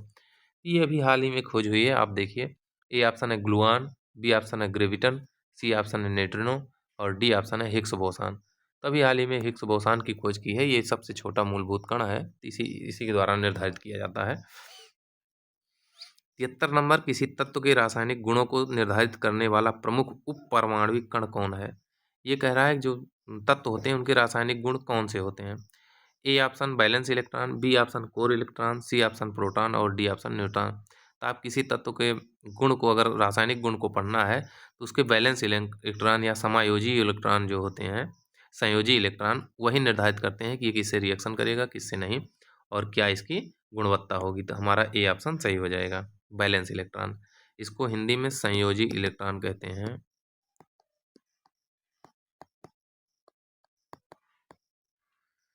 74 नंबर क्वेश्चन देखते हैं। निम्नलिखित में से कौन सा पादप हार्मोन सामान्य रूप से पादप वृद्धि को अवरोधित करता है? तो आप इसको जानते होंगे। पादप चयापचय को बाधित करने का कार्य करता है। ए ऑप्शन है एब्सिसिक अम्ल, बी ऑप्शन है साइटोकार्निन, सी ऑप्शन है जिब्रेलिन और डी ऑप्शन है ऑक्सिन। तो आप जानते हैं एब्सिसिक अम्ल जो होता है ये वृद्धि अवरोधक होता है। ऑक्सिन वृद्धि करता है, पौधों को किल्ले को बढ़ाने का काम करता है। साइटोकाइनिन वृद्धि करता है, ये जिब्रेलिन फूलों वूलों खिलने में काम करता है। तो हमारा ए ऑप्शन सही है। अगला प्रश्न है 75 नंबर, निम्नलिखित देशों पर विचार कीजिए। 1 सऊदी अरब, 2 ओमान, 3 संयुक्त अरब अमीरात और 4 कतर। उपर्युक्त देशों में कितने यमन के साथ भूमि सीमा साझा करते हैं? अब आप इसको अगर देखेंगे यमन के साथ, तो पहला ऑप्शन है केवल 1, दूसरा ऑप्शन है केवल 2, तीसरा ऑप्शन है केवल 3 और डी ऑप्शन है सभी 4। तो अगर हम इसके उत्तर को देखें तो इसमें जो सऊदी अरब है, सऊदी अरब, ये तो भाई आप इसको मैपिंग देखिए, जो अरब की खाड़ी है ऐसे है, तो ओमान यहीं पे मिलेगा आपको, ओमान यहीं पे मिल जाएगा। अब जब हम इसको देखेंगे तो यहाँ पे सऊदी अरब मिल जाएगा और दूसरी साइड देखेंगे तो लाल सागर है ओमान पे, यहाँ भूमध्य सागर, लाल सागर ओमान यहाँ है, तो यहाँ पे आपको सऊदी अरब मिल जाएगा, ठीक। और एक साइड इसकी अदन खाड़ी, दूसरी साइड इसकी मिल जाएगी संयुक्त अरब अमीरात और यमन मिल जाएगा। तो यहाँ पे अगर हम देखें तो हमारा बी ऑप्शन केवल 2 सही हो जाएगा, ठीक। तो 2 चीज़ें हैं, यूएई और कतर, ये दोनों साझा नहीं करते हैं और सऊदी अरब और ओमान साझा करते हैं यमन के साथ। यहाँ पे यमन है, यहाँ पे ओमान है, ये सऊदी अरेबिया है। इसको मैपिंग में जाके देखिएगा, ये भूमध्य, ये लाल सागर है, ये फारस की खाड़ी होगी और यहाँ पे देखिएगा ओमान मिलेगा, ये यमन होगा और ये सऊदीया होगा। सऊदीया सबसे बड़ा देश है, खाड़ी देश। अब यहाँ पे देखिएगा तो यही 2 देश शामिल होते हैं, तो हमारा ऑप्शन भी सही हो जाएगा। मैपिंग चेक कर लीजिएगा आप लोग जाके, नहीं तो मैपिंग हम बताएंगे जल्दी। सैंधव सभ्यता के संबंध में निम्नलिखित में से कौन सही कथन का चुनाव करना है? ए है हुलास नामक स्थल उत्तर प्रदेश के मेरठ जिले में स्थित है, उत्तर प्रदेश के मेरठ जिले में स्थित है। बी ऑप्शन है हड़प्पा सभ्यता की लिपि के वाचन से यह पता चला है कि इस सभ्यता के लोगों को सुमेरियन सभ्यता के लोगों से व्यापारिक संबंध था। सी ऑप्शन है हड़प्पा वासियों को सोने चांदी और लोहे की जानकारी थी। डी ऑप्शन है हड़प्पा संस्कृति की मुहरों और टेराकोटा कलाकृतियों में गाय का चित्रण नहीं है। तो इसमें सही पूछ रहा है। देखिए तो हुलास जो है ये मेरठ में ना होके कहाँ है, सहारनपुर में है। इसमें देखिए तो ये कह रहे हैं कि लिपि पढ़ी जा चुकी है, तो इसकी लिपि अभी पढ़ी नहीं गई है तो कोई मतलब ही नहीं है कि उससे व्यापारिक संबंध बताएगी। ये गलत हो गया। इसमें सोना चांदी तो मिला है लेकिन लोहा नहीं मिला, तो ये गलत हो गया। और गाय के चित्र नहीं मिले हैं, तो ये बिल्कुल सही है, हमारा डी ऑप्शन सही हो जाएगा। अब आते हैं अनुच्छेद क्वेश्चन नंबर 77। भारतीय संविधान का अनुच्छेद 20 की धारा 2 है। इसमें दोहरे दंड का अर्थ है कि कोई व्यक्ति, ये ऑप्शन है, न्यायालय से दोष सिद्ध होने पर उसी अपराध के लिए विभागीय कार्यवाही द्वारा दंडित नहीं किया जा सकता। दूसरा कथन है बी ऑप्शन, विभागीय कार्यवाही में दंडित होने पर उसी अपराध के लिए उसके विरुद्ध न्यायिक कार्यवाही नहीं की जा सकती। ये दोनों एक दूसरे के विपरीत हैं, लेकिन वही कथन है। सी ऑप्शन है, एक ही अपराध के लिए एक बार से अधिक न्यायिक कार्यवाही और दंड का भागी नहीं बनाया जा सकता। और चौथा है, किसी अध्यादेश के अवज्ञा के लिए दीवानी न्यायालय में फौजदारी कार्यवाही के संग कार्यवाही नहीं की जा सकती। इसमें सही पूछा है दोहरे दंड से, तो इसमें कहा गया है कि एक व्यक्ति को न्यायालय द्वारा दोहरा दंड नहीं दिया जाएगा या 2 बार उसको आपराधिक नहीं घोषित किया जाएगा। तो हमारा सी ऑप्शन सही हो जाएगा और सभी गलत हो जाएंगे। 78 नंबर देखते हैं। भक्ति काल के संदर्भ में असत्य कथन देखना है हमको। ए ऑप्शन है, भक्ति आंदोलन का प्रारंभ अलवर संतों ने किया है। बी ऑप्शन है, कामरूप के प्रसिद्ध संत शंकर देव वैष्णव संप्रदाय से संबंधित थे। सी ऑप्शन है, विशिष्ट द्वैतवाद का प्रतिपादन रामानुजाचार्य ने किया है। और डी ऑप्शन है, पुष्टि मार्ग के दर्शन को मध्वाचार्य ने प्रतिपादित किया था। तो अगर देखें तो भक्ति आंदोलन अलवर संतों ने किया था और कामरूप में शंकर देव वैष्णव संप्रदाय से संबंधित थे, सही है। विशिष्ट है, रामानुजन ने विशिष्टाद्वैतवाद को प्रतिपादन किया था, ये भी सही है। पुष्टि मार्ग जो है भैया इसका मध्वाचार्य ने नहीं किया था, तो हमारा डी ऑप्शन सही हो जाएगा। अगला देखते हैं 79 नंबर। वायुमंडल मुख्यतः गर्म होता है, कैसे गर्म होता है? ए सौर विकिरण से, बी पार्थिव विकिरण से, सी परावर्तित सौर विकिरण से, डी प्रकीर्णित सौर विकिरण से। तो आप जब वायुमंडल को देखेंगे तो सूर्य की किरणें जो आती हैं ये ऐसे आती हैं लघु तरंगों के रूप में, और जब पृथ्वी की होती हैं तो ये दीर्घ तरंगों के रूप में निकलती हैं, जिससे जो हमारा वायुमंडल है इनको बाहर जाने नहीं देता और ये वायुमंडल को गर्म करती हैं। तो इनको जो आती हैं इसको सौर विकिरण कहते हैं और ये होता है पार्थिव विकिरण। तो पार्थिव विकिरण से ही गर्म होती हैं, तुम्हारा बी ऑप्शन सही हो जाएगा। 80 नंबर देखते हैं। निम्नलिखित में से इजराइल के संदर्भ में गलत कथन का चयन करें। पहला है, यह रोम सागर के पश्चिमी तट पर स्थित है। दूसरा कथन है, इसकी राजधानी यरूशलेम में अवस्थित है। तीसरा कथन है, उत्तरी भाग में भूमध्य सागरीय जलवायु पाई जाती है। और चौथा कथन है, जॉर्डन नदी रिफ्ट घाटी में बहती है। अगर हम इसको देखें, इसमें से गलत पूछ रहा है, तो यह रोम सागर के पश्चिमी तट पर स्थित है। रोम सागर वही भूमध्य सागर कहते हैं, तो पश्चिमी ना होके पूर्वी तट पे है, तो ये गलत है। इसकी राजधानी यरूशलेम है, बिल्कुल सही। भूमध्य सागरीय जलवायु पाई जाती है और जॉर्डन नदी जो है रिफ्ट घाटी में बहती है, तो ये भी सही है। कूट पूछ रहा है, ऑप्शन ए है केवल 3, ऑप्शन बी है केवल 2, ऑप्शन सी है केवल 1, ऑप्शन डी है केवल 4। तो इसमें ऑप्शन सी सही हो जाएगा, केवल 1। ये कई नंबर क्वेश्चन था? 80 के बाद 81 नंबर पे देखते हैं। 81 नंबर थोड़ा सा गड़बड़ हो गया है, हम देखते हैं 91 नंबर। तब 91 नंबर देखते हैं, या 81 नंबर को हम आपको हिंदी में करके दिखा देते हैं। तब तक 91 नंबर देखिए। 91 नंबर कहता है कि, रुकिए, 81 नंबर क्वेश्चन से हम लोग देखते हैं। 81 नंबर है, पर्यावरण से संबंधित निम्नलिखित सम्मेलनों में गरीबी मिटाने हेतु विश्व एकजुटता कोष की स्थापना किस सम्मेलन में की गई थी? ए ऑप्शन है, नई दिल्ली सम्मेलन 2002। बी ऑप्शन है, जोहान्सबर्ग सम्मेलन 2002। सी ऑप्शन है स्टॉकहोम सम्मेलन 2004, डी ऑप्शन है मॉन्ट्रियल सम्मेलन 2005।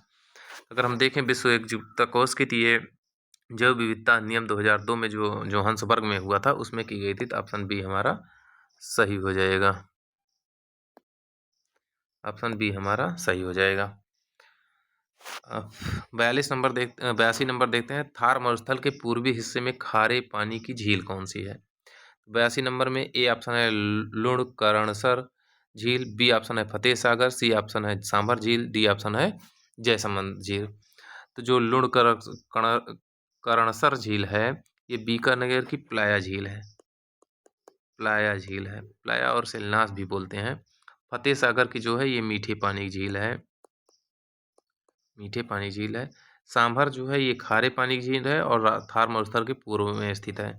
जयसमंद झील भी मीठे पानी की झील है, ये भी राजस्थान में है। तो हमारा सी ऑप्शन सही हो जाएगा।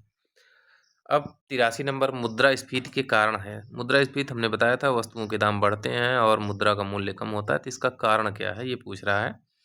ए ऑप्शन है विनिमय दर में सुधार नहीं होता, बी ऑप्शन है मुद्रा की क्रय शक्ति में कमी आती है, सी ऑप्शन है स्थिर आय समूह वर्ग वाले को हानि होती है, और डी ऑप्शन है सभी सत्य हैं। हमने बताया वस्तुओं के मूल्य बढ़ जाएंगे तो विनिमय दर में सुधार नहीं होगा, ये सही है। और अभी हमने बताया कि मुद्रा की क्रय शक्ति घट जाती है, ये भी सही है।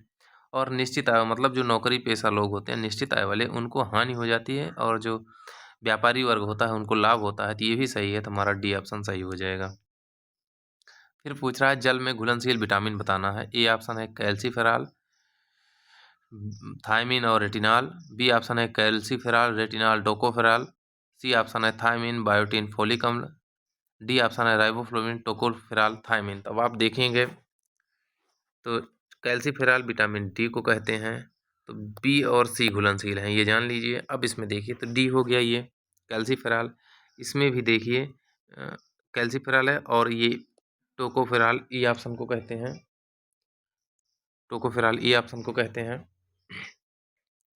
और इसमें भी देखिए टोकोफेरॉल ई ऑप्शन है, तो ये तीनों गलत हो जाएंगे। बी ऑप्शन सी ऑप्शन हमारा सही हो जाएगा।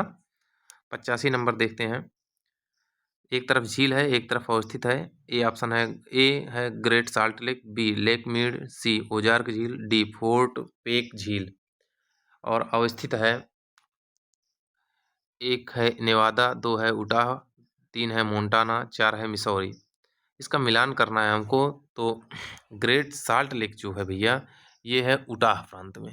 ग्रेट साल्ट लेक जो है उटाह प्रांत में, अमेरिका के उटाह प्रांत में है। लेक मीड जो है ये नेवादा में है, ये अमेरिका की झीलें हैं। ओजार्क झील जो है मिसौरी क्षेत्र में है, और पोर्ट पेक जो है मोन्टाना में है। मिलान करें 2, 1, 4, 3, तो सी ऑप्शन हमारा सही हो जाएगा। 86 नंबर है, भारत के नियंत्रक महालेखा परीक्षक के संबंध में कौन सा कथन असत्य है? पहला है इसकी नियुक्ति राष्ट्रपति द्वारा की जाती है, असत्य पूछा है। बी ऑप्शन है इसका वेतन भत्ता तथा पेंशन भारत की संचित निधि से दी जाता प्रभारित होता है। सी ऑप्शन है सेवानिवृत्ति के पश्चात यह केवल भारत सरकार के अधीन कोई पद धारण कर सकता है, और डी ऑप्शन है यह राष्ट्रपति के प्रसाद पर्यंत अपना पद धारण नहीं करता। इसमें देखें तो जो CAG होता है, इसके CAG कहते हैं, CAG की नियुक्त राष्ट्रपति करता है। इसको पेंशन भत्ता कहाँ मिलता है? संचित निधि से मिलता है, और सेवानिवृत्ति के पश्चात ये भारत सरकार के अधीन कोई भी पद धारण नहीं कर सकता। तो 86 नंबर ये गलत है। और राष्ट्रपति के प्रसाद पर्यंत पद धारण नहीं करता, तो 3-4 लोग हैं जो धारण करते हैं। एक होता है राज्यपाल, एक होता है महान्यायवादी, और एक होते हैं मंत्री जो होते हैं ये सभी प्रसाद पर्यंत धारण करते हैं। तो हमारा सी ऑप्शन इसमें सही हो जाएगा। 87 नंबर देखते हैं, मुस्लिम लीग द्वारा अंतरिम सरकार में सम्मिलित होने के पश्चात 3 कांग्रेसी सदस्यों को त्यागपत्र देना पड़ा। निम्न में से कौन सा सम्मिलित नहीं है? तो आप अगर इसको देखेंगे तो ए ऑप्शन है सैयद अली जहीर, बी ऑप्शन है शरद चंद्र बोस, सी ऑप्शन है सर सफ़ात अहमद खां, और डी ऑप्शन है गजनफर अली। तो जब मुस्लिम लीग की चर्चा करते हैं तो इसमें शामिल होने की बात है, तो गजनफर अली शामिल हुए थे, 3 लोगों ने इस्तीफा दिया था और ये शामिल हुए थे। डी ऑप्शन हमारा सही हो जाएगा। 88 है, समतल चोटी वाले समुद्री पहाड़ी को क्या कहते हैं? तो जैसे समुद्र में जो पर्वत होते हैं वो समतल हो जाएं, इसको क्या बोलते हैं? ए ऑप्शन है मोनोडोनाक, बी ऑप्शन है गुयाटे, सी ऑप्शन है ईसेलबर्ग, डी ऑप्शन है ज्यूगेन। तो हम इसको देखें तो गुयाटे कहा जाता है, जो समतल चोटी वाली पहाड़ियाँ होती हैं समुद्र में, उसको। 89 नंबर, संसद के पास, राज्य विधानमंडल के पास नहीं है। मूल अधिकारों के तहत दंडित करने के लिए कानून बनाने का अधिकार निम्न में से किन अनुच्छेदों के अंतर्गत प्राप्त है? पहला है अनुच्छेद 17, दूसरा है अनुच्छेद 23, फिर अनुच्छेद 16 है और अनुच्छेद 33 है। हम देखें तो अनुच्छेद 17 में अस्पृश्यता है, इस पर कानून संसद बनाएगी। इसमें है मानव दुर्व्यापार एवं बलात्श्रम, इस पर भी संसद बनाएगी। अनुच्छेद 16 में है लोक नियोजन में अवसर समानता, तो इस पे केंद्र राज्य दोनों बनाती है। इसी तरीके से यहाँ पे सैनिक न्यायालय काम करता है, सैन्य सिस्टम से संबंधित है, तो ये भी गलत हो जाएगा। तो पहला और दूसरा सही है, मतलब ऑप्शन एक सही, ए सही हो जाएगा, 1 और 2। 90 नंबर है, निम्नलिखित में से किस योजना को राव मोहन योजना कहा जाता है? ए ऑप्शन 8वीं पंचवर्षीय योजना, बी ऑप्शन 10वीं पंचवर्षीय योजना, सी ऑप्शन 9वीं पंचवर्षीय योजना और डी ऑप्शन 11वीं पंचवर्षीय योजना। हम देखें तो पीवी नरसिम्हा राव थे, प्रधानमंत्री थे, और मनमोहन सिंह उस समय वित्त मंत्री थे। इन दोनों ने मिलकर इस योजना को बनाया था, वो थी 8वीं, तो इसलिए इसको राव और मनमोहन योजना कहते हैं। 91 नंबर, माइक्रोफाइट से आप क्या समझते हैं? ए ऑप्शन है ये जलीय पौधे हैं जो पानी या उसके आसपास उगते हैं। बी ऑप्शन है ये वे पौधे हैं जो मरुस्थल या सामान्य भूमि की सीमा पर उगते हैं, तो इसको जीरोफाइट कहा जाता है। सी ये वे पौधे हैं जो बृहद वृक्षों की छांव में उगते हैं। डी ये वे पौधे हैं जो मकान, छत या छत की मुड़ेरों पर उगते हैं। तो माइक्रोफाइट जो होते हैं ये जलीय पौधे होते हैं, जिसमें आपको ये छोटे छोटे पौधे प्राप्त हो जाएंगे। Hydrilla, cattail, water hyacinth, duckweed, ये सब प्राप्त हो जाएंगे। तो ये छोटे पौधे होते हैं जो पानी में पड़े रहते हैं, गंदे पानी में, जो हरे हरे पानी होता है उसमें। 92 नंबर, नीचे दो कथन दिए गए हैं, उसमें से इनमें से एक को कथन ए और दूसरे को आर कहा गया है। अभिकथन ए जो है, दिल्ली सल्तनत के सुल्तान सूफी संतों का समर्थन हासिल करना चाहते थे। कारण है आर, सुल्तान जानते थे कि उनकी अधिकांश प्रजा गैर मुस्लिम है और ऐसी स्थिति में सूफी संतों का सहारा लिया जाए जो अपनी आध्यात्मिक सत्ता को अल्लाह से उद्भूत मानते हैं और उलमा द्वारा शरिया की व्याख्या पर निर्भर थे। नीचे दिए गए कूट से सही उत्तर का चयन कीजिए। कूट है, ए ऑप्शन है, ए तथा आर दोनों सही, तथा आर ए की सही व्याख्या करता है। बी है, ए तथा आर दोनों सही है किंतु आर ए की सही व्याख्या नहीं करता। और सी है, ए सही आर गलत। डी है, ए गलत और आर सही। तो दिल्ली सल्तनत के जो सुल्तान होते थे वो सूफी संतों का सहारा लेना चाहते थे, क्यों? उनको पता था कि अधिकांश जनता जो है गैर मुस्लिम है और आध्यात्मिक सत्ता के अल्लाह वो से उद्भूत मानते थे और शरिया द्वारा उस पर निर्भर नहीं थे। इसी कारण इसको शामिल करना चाहते थे, व्याख्या भी है। 92 नंबर है, मानव नेत्र अभिनेत्र लेंस की फोकस दूरी को समायोजित करके विभिन्न दूर रखी वस्तुओं को फोकस कर सकता है। ऐसा हो पाने का कारण क्या है? तो दीर्घ दृष्टि, जरा दृष्टि, समंजन क्षमता और निकट दृष्टि। तो जो कम ज़्यादा नज़दीक दूर का सिस्टम होता है, ये समंजन क्षमता पे आधारित होता है, सामंजस्य बैठा लेता है, उससे सही है, तो सी ऑप्शन सही है। 94 नंबर है, वित्त व्यवस्था का अर्थ घाटे की वित्त व्यवस्था का अर्थ व्यवस्था पर क्या प्रभाव पड़ता है? ए है करों में कमी, बी है मजदूरी में कमी, सी है तरलता में वृद्धि और डी है मुद्रा आपूर्ति में कमी। तो जब घाटे की व्यवस्था होती है तो उस समय तरलता में वृद्धि की जाती है, अर्थात मार्केट में खूब रुपया भेजा जाता है जिससे लोग खूब खर्च करें, तो तरलता वृद्धि की जाती है। 95 नंबर देखते हैं, जड़ों के संबंध में निम्नलिखित कथनों पर विचार करना है। तो पहला है मूसला जड़ें और द्विबीजपत्री पौधों में पाई जाती हैं, और दूसरा कथन है अपस्थानिक जड़ें एक बीजपत्री पौधों में पाई जाती हैं। उपर्युक्त में से कौन सा कथन सही है? ऑप्शन ए है केवल एक, ऑप्शन बी है केवल दो, ऑप्शन सी है एक तथा दो दोनों, ऑप्शन डी है ना तो एक ना ही दो। तो आप मूसला जड़ें देखेंगे तो ये टैप रूट कहलाती हैं, इनमें ऐसे ऐसे जड़ें निकली रहती हैं। एक मुख्य जड़ होती है, शेष उसमें छोटी छोटी जड़ें निकली रहती हैं, इसको कहते हैं जो मुख्य जड़ होती है, इसी को प्राथमिक मूल जड़ कहते हैं, इनको द्वितीयक जड़ें कहते हैं, लेकिन ये मूसला जड़ें होते हैं। अपस्थानिक जड़ें, इसको झकड़ा जड़ भी कहते हैं। तो ये देखिए एक ही स्थान से बहुत सारे छोटे छोटे निकले ना, आप लोगों ने देखा होगा लहसुन, प्याज, गेहूँ, धान, ये सब चीज़ों में। तो इनको देखिएगा तो ये एक बीजपत्री होते हैं, और इसमें देखिएगा तो मटर, अरहर, चना जिसमें दो दालें होती हैं उनकी जड़ें ऐसी होती हैं, तो ये द्विबीजपत्री होती हैं। दोनों सही हैं, हमारा ऑप्शन सी सही हो जाएगा। ठीक। अगले प्रश्न पे चलते हैं। 96 नंबर, निम्न में से किसी विदुषी महिला को बहादुर शाह का पुरोगामी कहा माना जाता है? ए जेबुन्निसा, बी नूरजहां, सी जहां आरा और डी इनमें से कोई नहीं। तो हम इसको देखें तो औरंगजेब की बात है वही। तो इसमें जब देखेंगे तो जेबुन्निसा जो थी औरंगजेब की बड़ी पुत्री थी। ये औरंगजेब की बड़ी पुत्री थी जो जिसको बहादुर शाह जफर का पुरोगामी माना जाता है। तो ये ऑप्शन हमारा सही हो जाएगा। 97 नंबर देखते हैं। निम्न में से किस अनुच्छेद में कहा गया है कि सरकार सहकारी समितियों के स्वैच्छिक गठन, स्वायत्त कामकाज, लोकतांत्रिक नियंत्रण एवं प्रोफेशनल प्रबंधन को बढ़ावा देने का प्रयास करेगी? ऑप्शन ए है अनुच्छेद 44 का, ऑप्शन बी है अनुच्छेद 42 का, ऑप्शन सी है अनुच्छेद 43 का और ऑप्शन डी है अनुच्छेद 45 का। अगर आप लोगों ने नीति निर्देश एसपीडीएस पढ़ा होगा ढंग से, नीति निर्देशक तक, तो नहीं तो हमारा संविधान में जाके देख लीजिएगा। तो इसमें ये खा वाला तो है ही नहीं है, 44 खा नहीं है, 45 खा और 42 खा है ही नहीं है, केवल 43 खा है, जिसको 97वें संविधान संशोधन द्वारा 2011 द्वारा सहकारी समितियां जोड़ी गई। तो हमारा सी ऑप्शन सही हो जाएगा। अगला चलते हैं। 98 नंबर, दो सूचियां दी हुई हैं, एक में विटामिन दिया गया है, दूसरे में कमी से रोग दिया गया है। अच्छा क्वेश्चन है, इसको देखिए। ए पे निकोटिनोमाइड दिया है, बी पे फोलिक अम्ल, सी पे साइनोकोबालामिन और डी पे बायोटिन। अगर इनका नाम देखना चाहेंगे तो इसको B12 कहते हैं, B7 कहते हैं, निकोटिनामाइड जो होता है B5 को कहते हैं। तो ऐसे देख लीजिएगा। मिलान करते हैं इसका हम। 98 नंबर, निकोटिनस जो होता है 4D सिंड्रोम हो जाता है, फोलिक अम्ल से हमारा एनीमिया हो जाता है, साइनोकोबालामिन से हमको घातक एनीमिया होता है और बायोटिन से हमको गंजापन हो जाता है। मिलान करेंगे 3 4 2 1, 3 4 2 1, ये ऑप्शन हमारा सही हो जाएगा। अगले प्रश्न पे चलते हैं।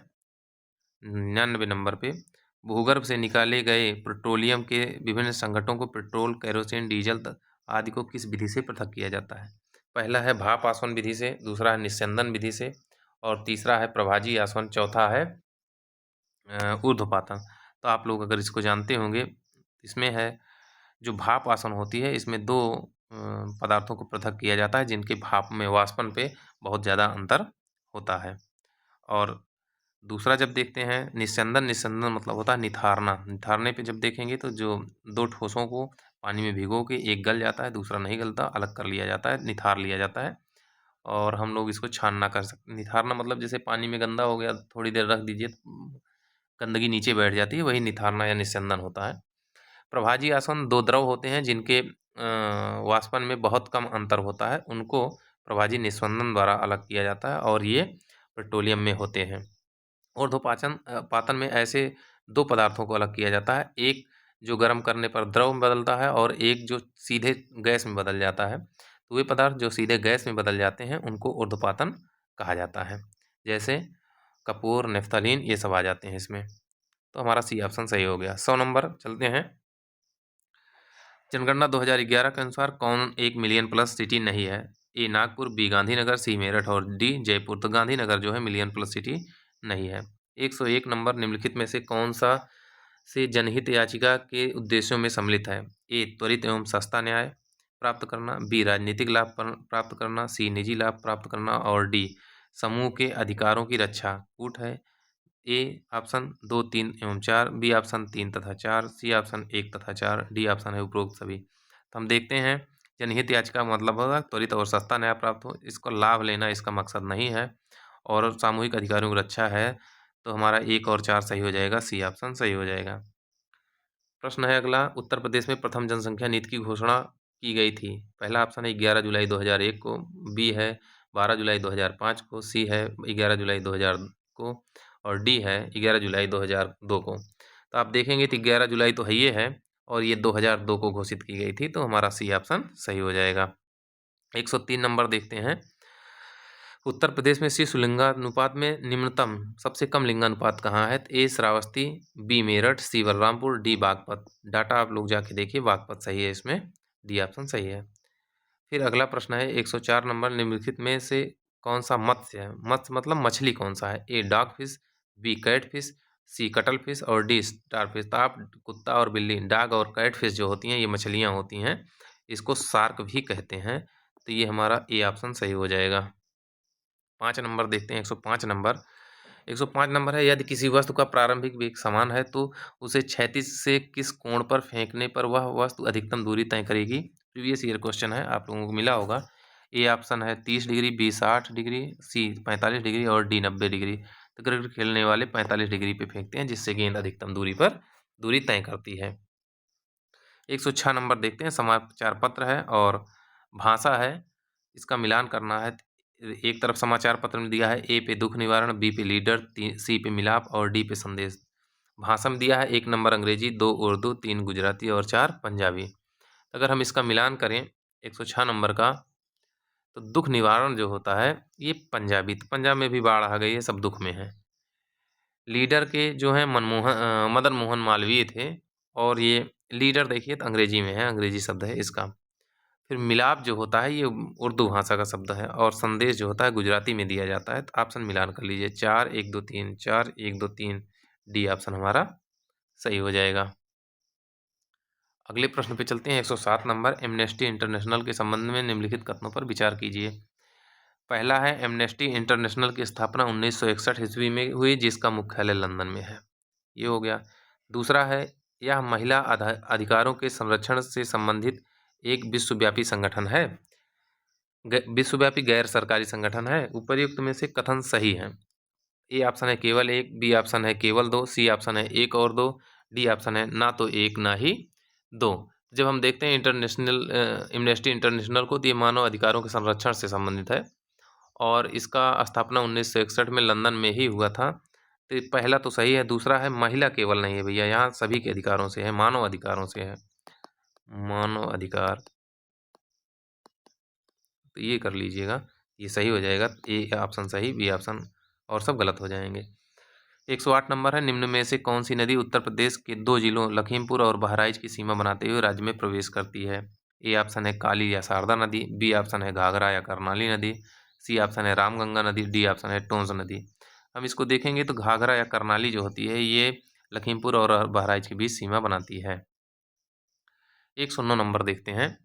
109 नंबर कहता है कि कौन सा सही सुमेलित नहीं है।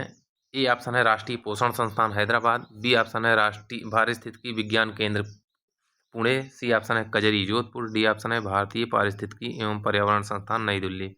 तो हम अगर इसको देखें तो पोषण संस्थान हैदराबाद में है, ये पुणे में ना होकर बंगलुरु में है, बी ऑप्शन, और सी कजरी जोधपुर में है, और डी भारतीय पारिस्थितिकी एवं पर्यावरण संस्थान नई दिल्ली में है। तो हमारा बी ऑप्शन सही हो जाएगा।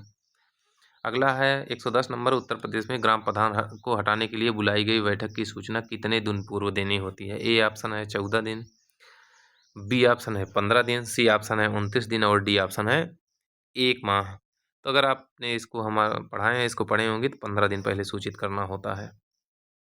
अगले में है, निम्नलिखित में से कौन सा रोग आनुवंशिक रोग नहीं है। तो इसमें देखें, पहला है एल्केप्टिन्यूरिया, बी ऑप्शन है फिनिलकीटोन्यूरिया, सी ऑप्शन है हीमोफीलिया और डी ऑप्शन है रिकेट्स। तो अगर इसको देखें तो ये दोनों मूत्र के साथ काला रंग के जो ग्लूकोज निकलने लगता है वो है एल्केप्टोन्यूरिया, ये दोनों गलत हो गए। हीमोफीलिया जो है आनुवंशिक रोग होता है, ठीक, और रिकेट्स जो होता है ये विटामिन की कमी से होने वाला, विटामिन डी की कमी से होने वाला रोग है। तो ये आनुवंशिक रोग ना होके कमी से होने वाला रोग है। 112 नंबर देखते हैं, निम्नलिखित में से कौन सा एक युग्म सही सुमेलित नहीं है। जिला है और ओडीओपी, एक जिला एक उत्पाद के अंतर्गत। तो ये ऑप्शन है ललितपुर में जरी सिल्क साड़ी मिलती है, बी ऑप्शन में अयोध्या में गुड़ मिलता है, सी ऑप्शन हाथरस में हथकरघा मिलता है, डी ऑप्शन हमीरपुर में जूते मिलते हैं। तो आपने ओडीओपी याद किया होगा 75 जिलों का, तो उसमें ललितपुर में जरी सिल्क साड़ी मिलती है, सही है। अयोध्या गुड़ के लिए प्रसिद्ध है, सही है। और ये हाथरस जो है हथकरघा के लिए नहीं है, हींग के लिए है। तो ये हो जाएगा, और हमीरपुर जूते के लिए ये भी सही है। बी ऑप्शन हमारा और सी ऑप्शन हमारा सही हो जाएगा। 113 नंबर देखते हैं, उत्तर प्रदेश में बेला सागर नामक कृत्रिम झील अवस्थित है। ए ऑप्शन उन्नाव में, बी ऑप्शन रामपुर में, सी ऑप्शन महोबा में और डी ऑप्शन अलीगढ़ में। अब इसको देखें तो ये कृत्रिम झील है और कहाँ है, महोबा में है। इसको चंदेलों ने बनवाया था, चंदेलों ने। तो हमारा सी ऑप्शन सही हो जाएगा। अगला है 114 नंबर, व्हेल, चमगादड़, चीता तथा मनुष्य के अग्रपाद उदाहरण है। ए ऑप्शन संवृत्त अंगों के, बी ऑप्शन है समजात अंगों के, संवृत्त मतलब जो समान दिखते हैं, बी ऑप्शन है समजात अंगों के, ये वे होते हैं जो जिनका जन्म तो ठीक से हुआ है लेकिन काम करते करते बदल गए हैं। सी है अवशेषी अंग, वे अंग जो काम जिनका मनुष्य या किसी जीव ने अपना उपयोग करना छोड़ दिया तो वो अवशेष के रूप में बच गए हैं। और डी ऑप्शन होमोप्लास्टिक अंगों का। तो आप देखेंगे कि ये सब समजात अंगों के उदाहरण हैं।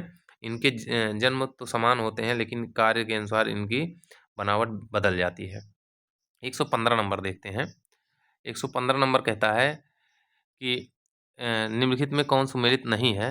Hindustan aluminium corporation limited Hindalco की स्थापना 1961 में हुई है। और दूसरा है भारतीय एल्यूमिनियम कंपनी बाल्को की स्थापना 1965 में हुई।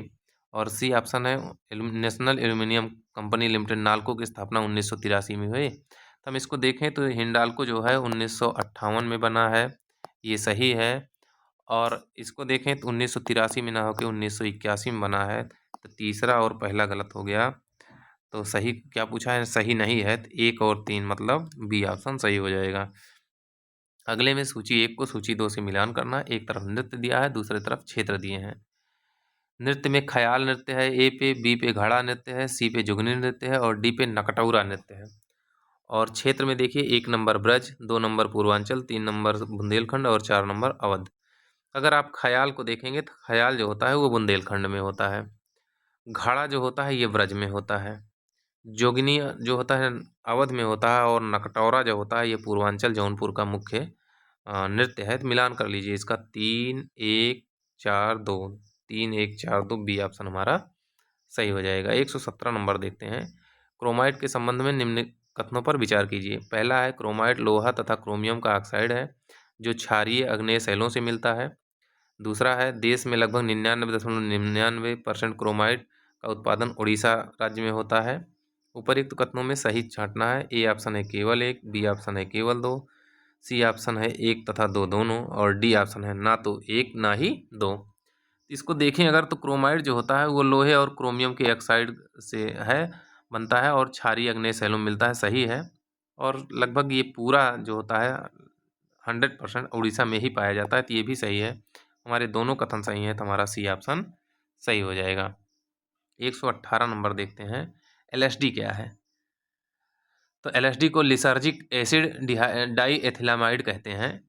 ये क्या करता है? तो एक औषधि है, नशीली दवा है जो हमको भ्रम की स्थिति में विचार और भावनाओं को नियंत्रित करने बदल देती है, उसी को कहते हैं एलएसडी कहते हैं।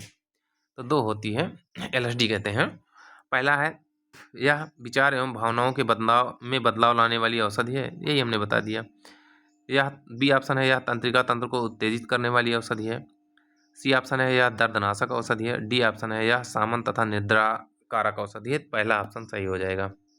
119 नंबर देखते हैं। निम्नलिखित कथनों पर विचार करें। एक है इसके सर्वाधिक संख्या में समस्थानिक पाए जाते हैं, तो आप लोग इसको जानते होंगे पहले से ही। दूसरा है यह प्रथम मानव निर्मित तत्व है। उपरोक्त कथन किस तत्व की ओर इंगित करता है? तो बेहद आसान क्वेश्चन है, अगर ये गलत होता है तो नुकसान में जाएंगे। ए ऑप्शन है एंटीमनी, बी ऑप्शन है एस्टेटिन, सी ऑप्शन है पोलोनियम और डी ऑप्शन है जर्कोनियम। तो हम जानते हैं सर्वाधिक समस्थानिक किसके होते हैं? पोलोनियम के होते हैं, ये मानव निर्मित तत्व है। अगला प्रश्न है 120 नंबर। राष्ट्रीय जलमार्ग संख्या 1 NW1 की बात कर रहा है। NW1 की के संदर्भ में निम्नलिखित में सत्य है। तो इस जलमार्ग की कुल लंबाई 1620 किलोमीटर है। यह देश का सबसे लंबा राष्ट्रीय जलमार्ग है। यह वाराणसी से कलकत्ता तक के मध्य विस्तारित है। यह गंगा नदी से होकर गुजरता है। इसको देखें तो ये 1620 किलोमीटर है, सबसे लंबा है, वाराणसी से नहीं इलाहाबाद से, आज की डेट में प्रयागराज से, इलाहाबाद से। तो ये गलत हो गया। और गंगा नदी से होकर गुजरता है। 1 2 और 4, 1 2 और 4 कहाँ है? डी ऑप्शन सही है हमारा। 121 नंबर देखते हैं। मूरलैंड कहाँ पर अवस्थित एक मध्यवर्ती भूमि उच्च भूमि है? तो इसको देखें तो ए ऑप्शन संयुक्त राज्य America, B option Britain Great Britain, C option Canada और डी ऑप्शन रूस। तो मूरलैंड जो है ये ग्रेट ब्रिटेन में है। मैं अगले पेपर से हम लगभग मैप दिखाना शुरू कर देंगे आप लोगों को। 122 नंबर अगर हम देखें। जनगणना 2011 अनुसूचित जनजाति एसटी की बात कर रहा है के संदर्भ में निम्नलिखित कथनों पर विचार कीजिए। पहला है अनुसूचित जनजाति की कुल जनसंख्या भारत की कुल जनसंख्या का 8.6% है। दूसरा है कुल जनसंख्या का 1.09% भाग उत्तर प्रदेश में निवास करता है? सही कथन का चयन करें। ए ऑप्शन है केवल 2, बी ऑप्शन है 1 और 2 दोनों, सी ऑप्शन है केवल 1, डी ऑप्शन है ना तो 1 ना ही 2। तो एसटी के बारे में, एसटी भारत की कुल जनसंख्या का 8.6% है, सही है। और कुल जनसंख्या में उत्तर प्रदेश का भाग 1.9 है, ये भी सही है, बी ऑप्शन हमारा सही हो जाएगा। 123 नंबर देखते हैं। अस्थि में कौन सा लवण सबसे अधिक पाया जाता है? अभी इसके पीछे वो मिला था ना कि अंतरिक्ष यात्रियों को कौन सी समस्या होती है अस्थियों वाली, तो वही है। ए ऑप्शन है मैग्नीशियम फास्फेट, बी ऑप्शन है कैल्शियम क्लोराइड, सी ऑप्शन है कैल्शियम फास्फेट और डी ऑप्शन है मैग्नीशियम फास्फेट। तो हमारे हड्डियों में जो होता है मैग्नीशियम और फास्फेट होता है, कैल्शियम फास्फेट होता है, क्लोराइड और मैग्नीशियम नहीं पाए जाते। तो हमारा 123 में सही हो जाएगा सी ऑप्शन। 124 है, निम्नलिखित कथनों पर विचार करें। एक नंबर है जलसंधियाँ दो भिन्न जल राशियों को जोड़ती हैं। दूसरा है बांस जलसंधि जो है आयरिश सागर और अटलांटिक महासागर को जोड़ती है। सही कथन का चयन करना है। ए ऑप्शन है 1 और 2 दोनों, बी ऑप्शन है केवल 1, सी ऑप्शन है ना तो 1 ना ही 2, डी ऑप्शन है केवल 2। तो हम इसको देखें तो ये बिल्कुल सही है। जो जलसंधियाँ होती हैं दो विशाल राशियों को जोड़ती हैं। बांस जलसंधि जो है ये ऑस्ट्रेलिया, मैप में देखिएगा ऑस्ट्रेलिया और ये ऐसे ऐसे है जो, तो यहीं पे तस्मानिया है, यही बांस जलसंधि है, ये तस्मानिया है, तो यहीं पे है। तो दूसरा गलत हो गया, हमारा केवल एक सही, बी ऑप्शन सही हो जाएगा। 125 नंबर देखते हैं। निम्नलिखित में पीएच मान 7 से कम होगा। तो पीएच मान 7 जो होता है ये उदासीन होता है, 7 से कम वाला अम्ल होता है, 0 से 7 वाला, और 7 से 14 वाला क्षार होता है। इसमें देखिए जिसमें अम्ल का अभी पीछे पढ़े थे, जिसमें H+ आयन पाया जाता है या जो धनायन में होते हैं, तो आप देखिएगा तो ये जो है क्षार है, ये भी क्षार है, ये नमक भी क्षार है, ये जो FeCl3 है यही क्या है, अम्ल है। इसका पीएच मान 7 से कम हो जाएगा। 126 नंबर देखते हैं। विनियोग विधेयक के संबंध में असत्य कथन छांटना है।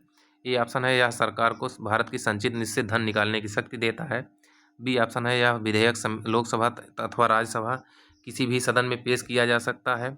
सी ऑप्शन है इस विधेयक के पारित होने पर सरकार को इस्तीफा देना होता है। डी ऑप्शन है स्वतः निरसन इसकी अनूठी विशेषता है।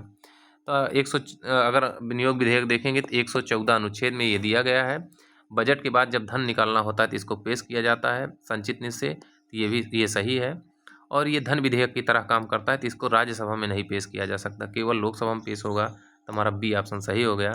अगर ये नहीं पास हो रहा है तो भाई सरकार ये समझ लीजिए कि पूर्ण बहुमत में नहीं और सरकार गिरने का खतरा हो जाता है, तो ये सही है। और ये जब ये पास हो जाता है और संचित निधि से धन निकल जाता है तो ये स्वतः समाप्त हो जाता है, ये इसकी अनूठी विशेषता है। तो हमारा बी ऑप्शन सही है। 127 नंबर देखते हैं। निम्नलिखित में से किस क्षेत्र को श्वेत निवासियों का कब्र कहा जाता है? ए ऑप्शन है एशिया के पूर्वी द्वीप समूह को, बी ऑप्शन है गिनी तट को, सी ऑप्शन है बिस्के की खाड़ी को और डी ऑप्शन है इनमें से कोई नहीं। तो 127 नंबर प्रीवियस ईयर क्वेश्चन है, इसमें गिनी के तट को जो है श्वेतों की कब्र कहा जाता है। 127 नंबर हो गया। 128 नंबर देखते हैं। भारतीय लघु उद्योग विकास बैंक सिडबी के संबंध में कौन सा कथन सही नहीं है? सही नहीं पूछ रहा है इसमें। ए ऑप्शन है इसकी स्थापना अप्रैल 1990 में हुई, बी ऑप्शन है इसका मुख्यालय लखनऊ में है, सी ऑप्शन है यह स्टेट बैंक ऑफ इंडिया के पूर्ण स्वामित्व में एक सहायक बैंक के रूप में स्थापित किया गया है, डी ऑप्शन है यह बैंक छोटे पैमाने के उद्योगों के स्थापना, वित्त पोषण तथा विकास में सहायता करने वाली प्रमुख वित्तीय संस्था है। तो आप सिडबी के बारे में जानते हैं, 1990 में बनी थी, लखनऊ मुख्यालय है और ये छोटे पैमाने के उद्योगों को वित्त उपलब्ध कराता है, ये भी सही है। सी ऑप्शन गलत है, यही गलत हो गया। तो 128 में सी सही हो जाएगा। 129 देखते हैं। एक तरफ शास्त्रीय नृत्य है, दूसरी तरफ राज्य है। तो शास्त्रीय नृत्य में देखेंगे तो ए पे कथक, बी पे मोहिनी अट्टम, सी पे सतरिया और डी पे कुचिपुड़ी है। और राज्य में देखेंगे तो 1 नंबर आंध्र प्रदेश, 2 उत्तर प्रदेश, 3 केरल और 4 असम है। मिलान करना चाहेंगे तो कथक जो है उत्तर प्रदेश में होता है, मोहिनी अट्टम केरल का है, सतरिया जो है उड़ीसा का है, कुचिपुड़ी आंध्र प्रदेश का है। इस तरीके से मिलान करें तो 2 3 4 1, 2 3 4 1 देखेंगे, सी ऑप्शन हमारा सही हो जाएगा। 130 नंबर देखते हैं। समोआ द्वीप निम्नलिखित में से किस महासागर में स्थित है? तो आप लोगों ने अगर देखा होगा तो ए ऑप्शन है उत्तरी प्रशांत महासागर, बी ऑप्शन दक्षिणी प्रशांत महासागर, सी ऑप्शन उत्तरी अटलांटिक महासागर और डी ऑप्शन उत्तरी प्रशांत महासागर। तो आप लोगों ने ऑस्ट्रेलिया महाद्वीप को देखा होगा, तो यहीं पे देखिएगा तो ऐसे ऐसे माइक्रोनेशिया मेलानेशिया है, तो यहीं पे देखेंगे तो समोआ द्वीप आपको मिल जाएगा, आपको समोआ द्वीप यहाँ पे मिल जाएगा, जो दक्षिणी प्रशांत में पॉलिनेशिया और ओशिनिया के व्यापक क्षेत्र में फैला हुआ है। तो बी ऑप्शन आपका सही हो जाएगा। अब आते हैं करंट पे। यहाँ से अप्रैल 2025 में न्यायमूर्ति दिनेश महेश्वरी को निम्नलिखित में से किसका अध्यक्ष चुना गया है? ए ऑप्शन है 8वें वित्त आयोग का, ये करंट है, याद करिए इसको। बी ऑप्शन है विधि आयोग का, सी ऑप्शन है वित्त आयोग का, डी ऑप्शन है राष्ट्रीय मानवाधिकार आयोग का। तो ये बी विधि आयोग के सदस्य निर्वाचित हुए हैं।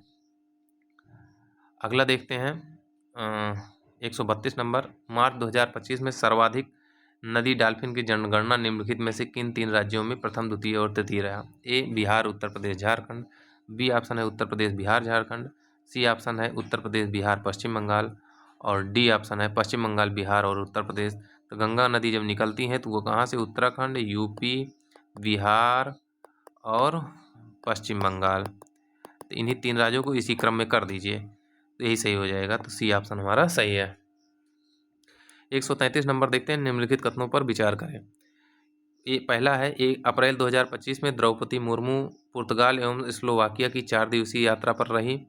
बी ऑप्शन है लिस्बन शहर में राष्ट्रपति मुर्मू को अपना मानद नागरिक सिटी की ऑफ हानर बनाया। सत्य कथन चुनना है। ए ऑप्शन है केवल 1, बी ऑप्शन है केवल 2, सी ऑप्शन है 1 तथा 2 दोनों, डी ऑप्शन है ना तो 1 ना ही 2। ये दोनों कथन सही हैं भाई, तो सी ऑप्शन सही हो जाएगा।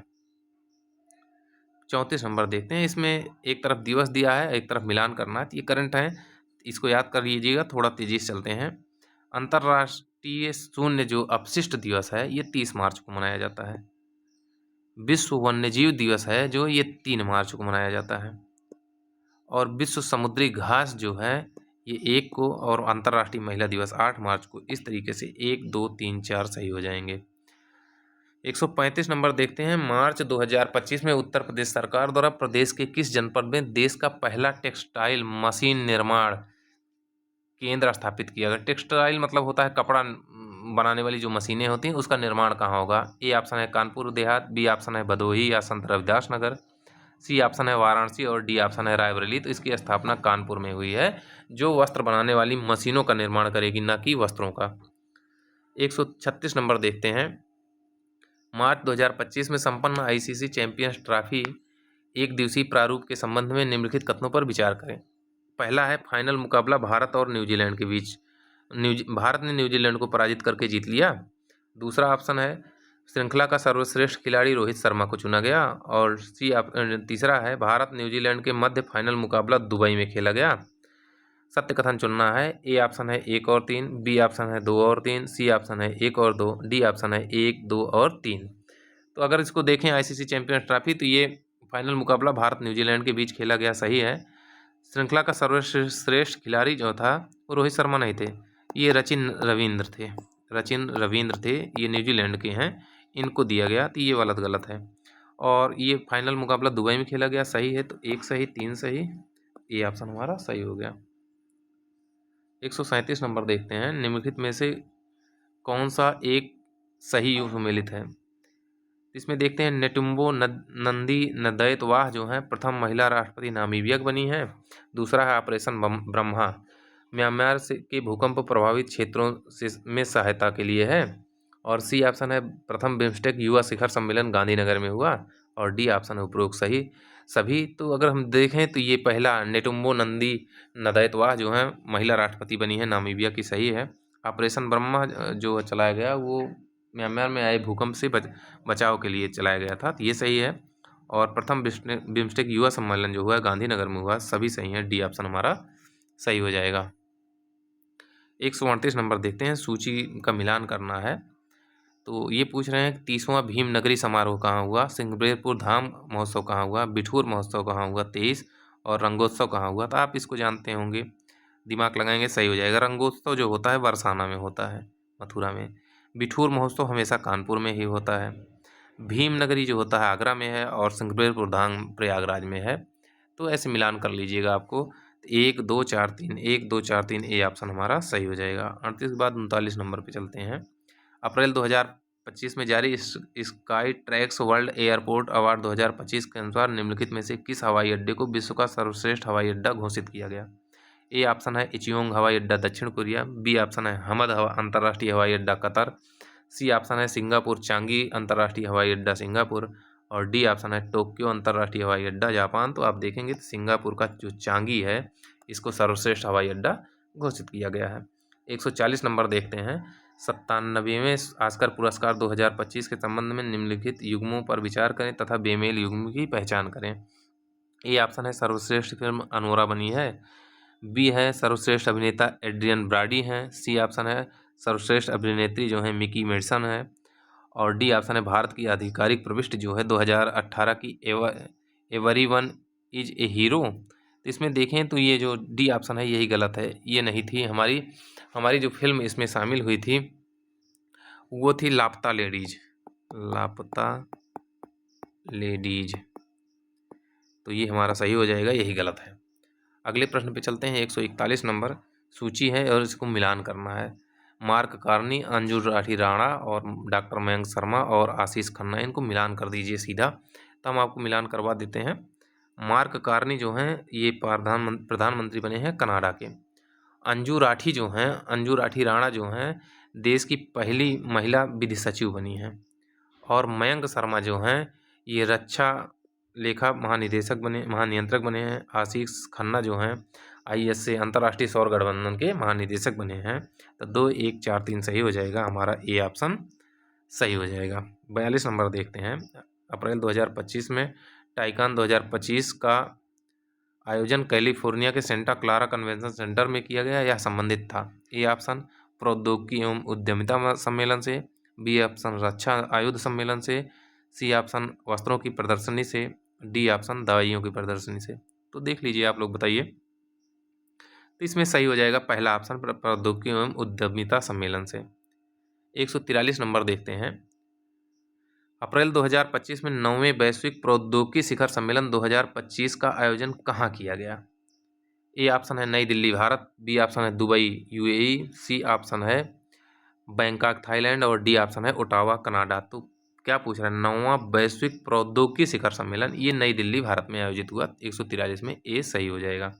144 देखते हैं। अप्रैल 2025 में निम्नलिखित में से कौन सा यूरोपीय देश अंतर्राष्ट्रीय अपराध न्यायालय से अलग होने का वाला प्रथम यूरोपीय देश बना है। ए ऑप्शन है स्वीडन, बी ऑप्शन है हंगरी, सी ऑप्शन है पोलैंड, और डी ऑप्शन है जर्मनी। तो जब हम इसको देखते हैं 144 नंबर, इसमें हंगरी इसको याद कर लीजिएगा, जो भूखा रहेगा वही विद्रोह करेगा, तो ये अलग हो गया, हंगरी यूरोपीय देश है। 145 नंबर देखते हैं।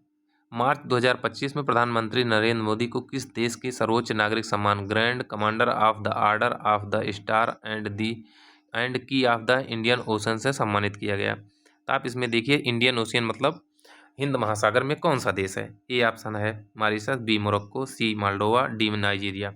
ये सब दक्षिण अफ्रीकी देश हैं। मॉरिशस जो है यही इंडियन ओशन में है, तो इसने दिया है ये पुरस्कार मोदी जी को। 146 नंबर निम्नलिखित कथनों पर विचार कीजिए।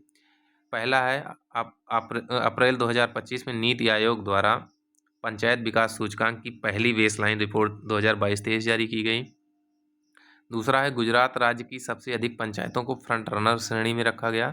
सत्य कथन चुनना है। ए ऑप्शन है 1, केवल 1, बी ऑप्शन है केवल 2, सी ऑप्शन है 1 तथा 2 दोनों, डी ऑप्शन है ना तो 1 ना ही 2। अगर हम देखेंगे पहला कथन तो ये नीति आयोग ने नहीं जारी किया है, पंचायत विभाग ने जारी किया है, पंचायती राज मंत्रालय ने। इसको पंचायती राज मंत्रालय ने जारी किया है इसको, तो ये गलत है, ये सही है, केवल 2 सही हो जाएगा।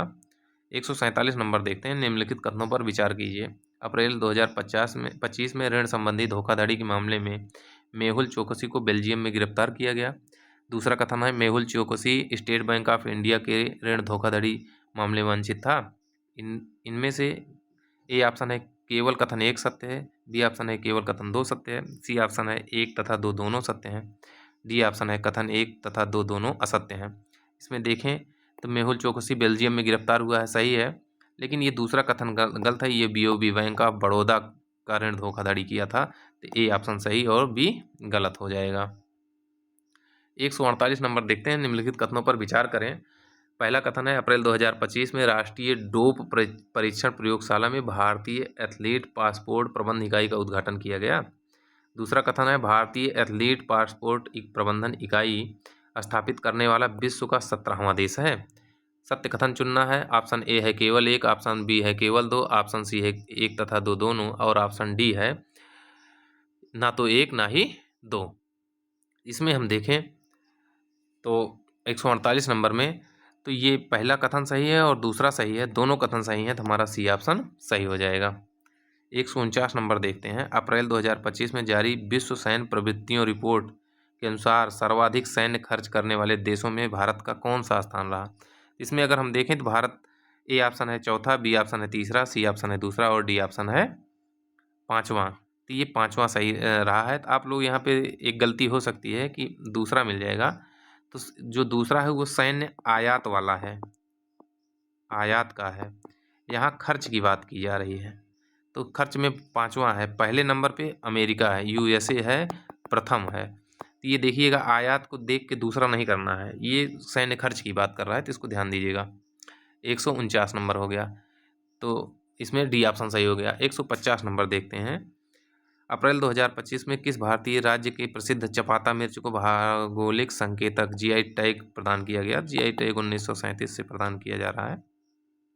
ए ऑप्शन है Tamil Nadu, B option Telangana, C option है केरल और डी ऑप्शन है पश्चिम बंगाल। तो अगर हम इसको देखें तो ये तेलंगाना, वारंगल में एक स्थान है तेलंगाना, वहाँ का चपाता मिर्च है जिसको जीआई टैग प्रदान किया गया है। इस तरीके से 80 क्वेश्चन हमने पहले किया, 70 ये बाद में हो गए, टोटल 150 क्वेश्चन हो गए।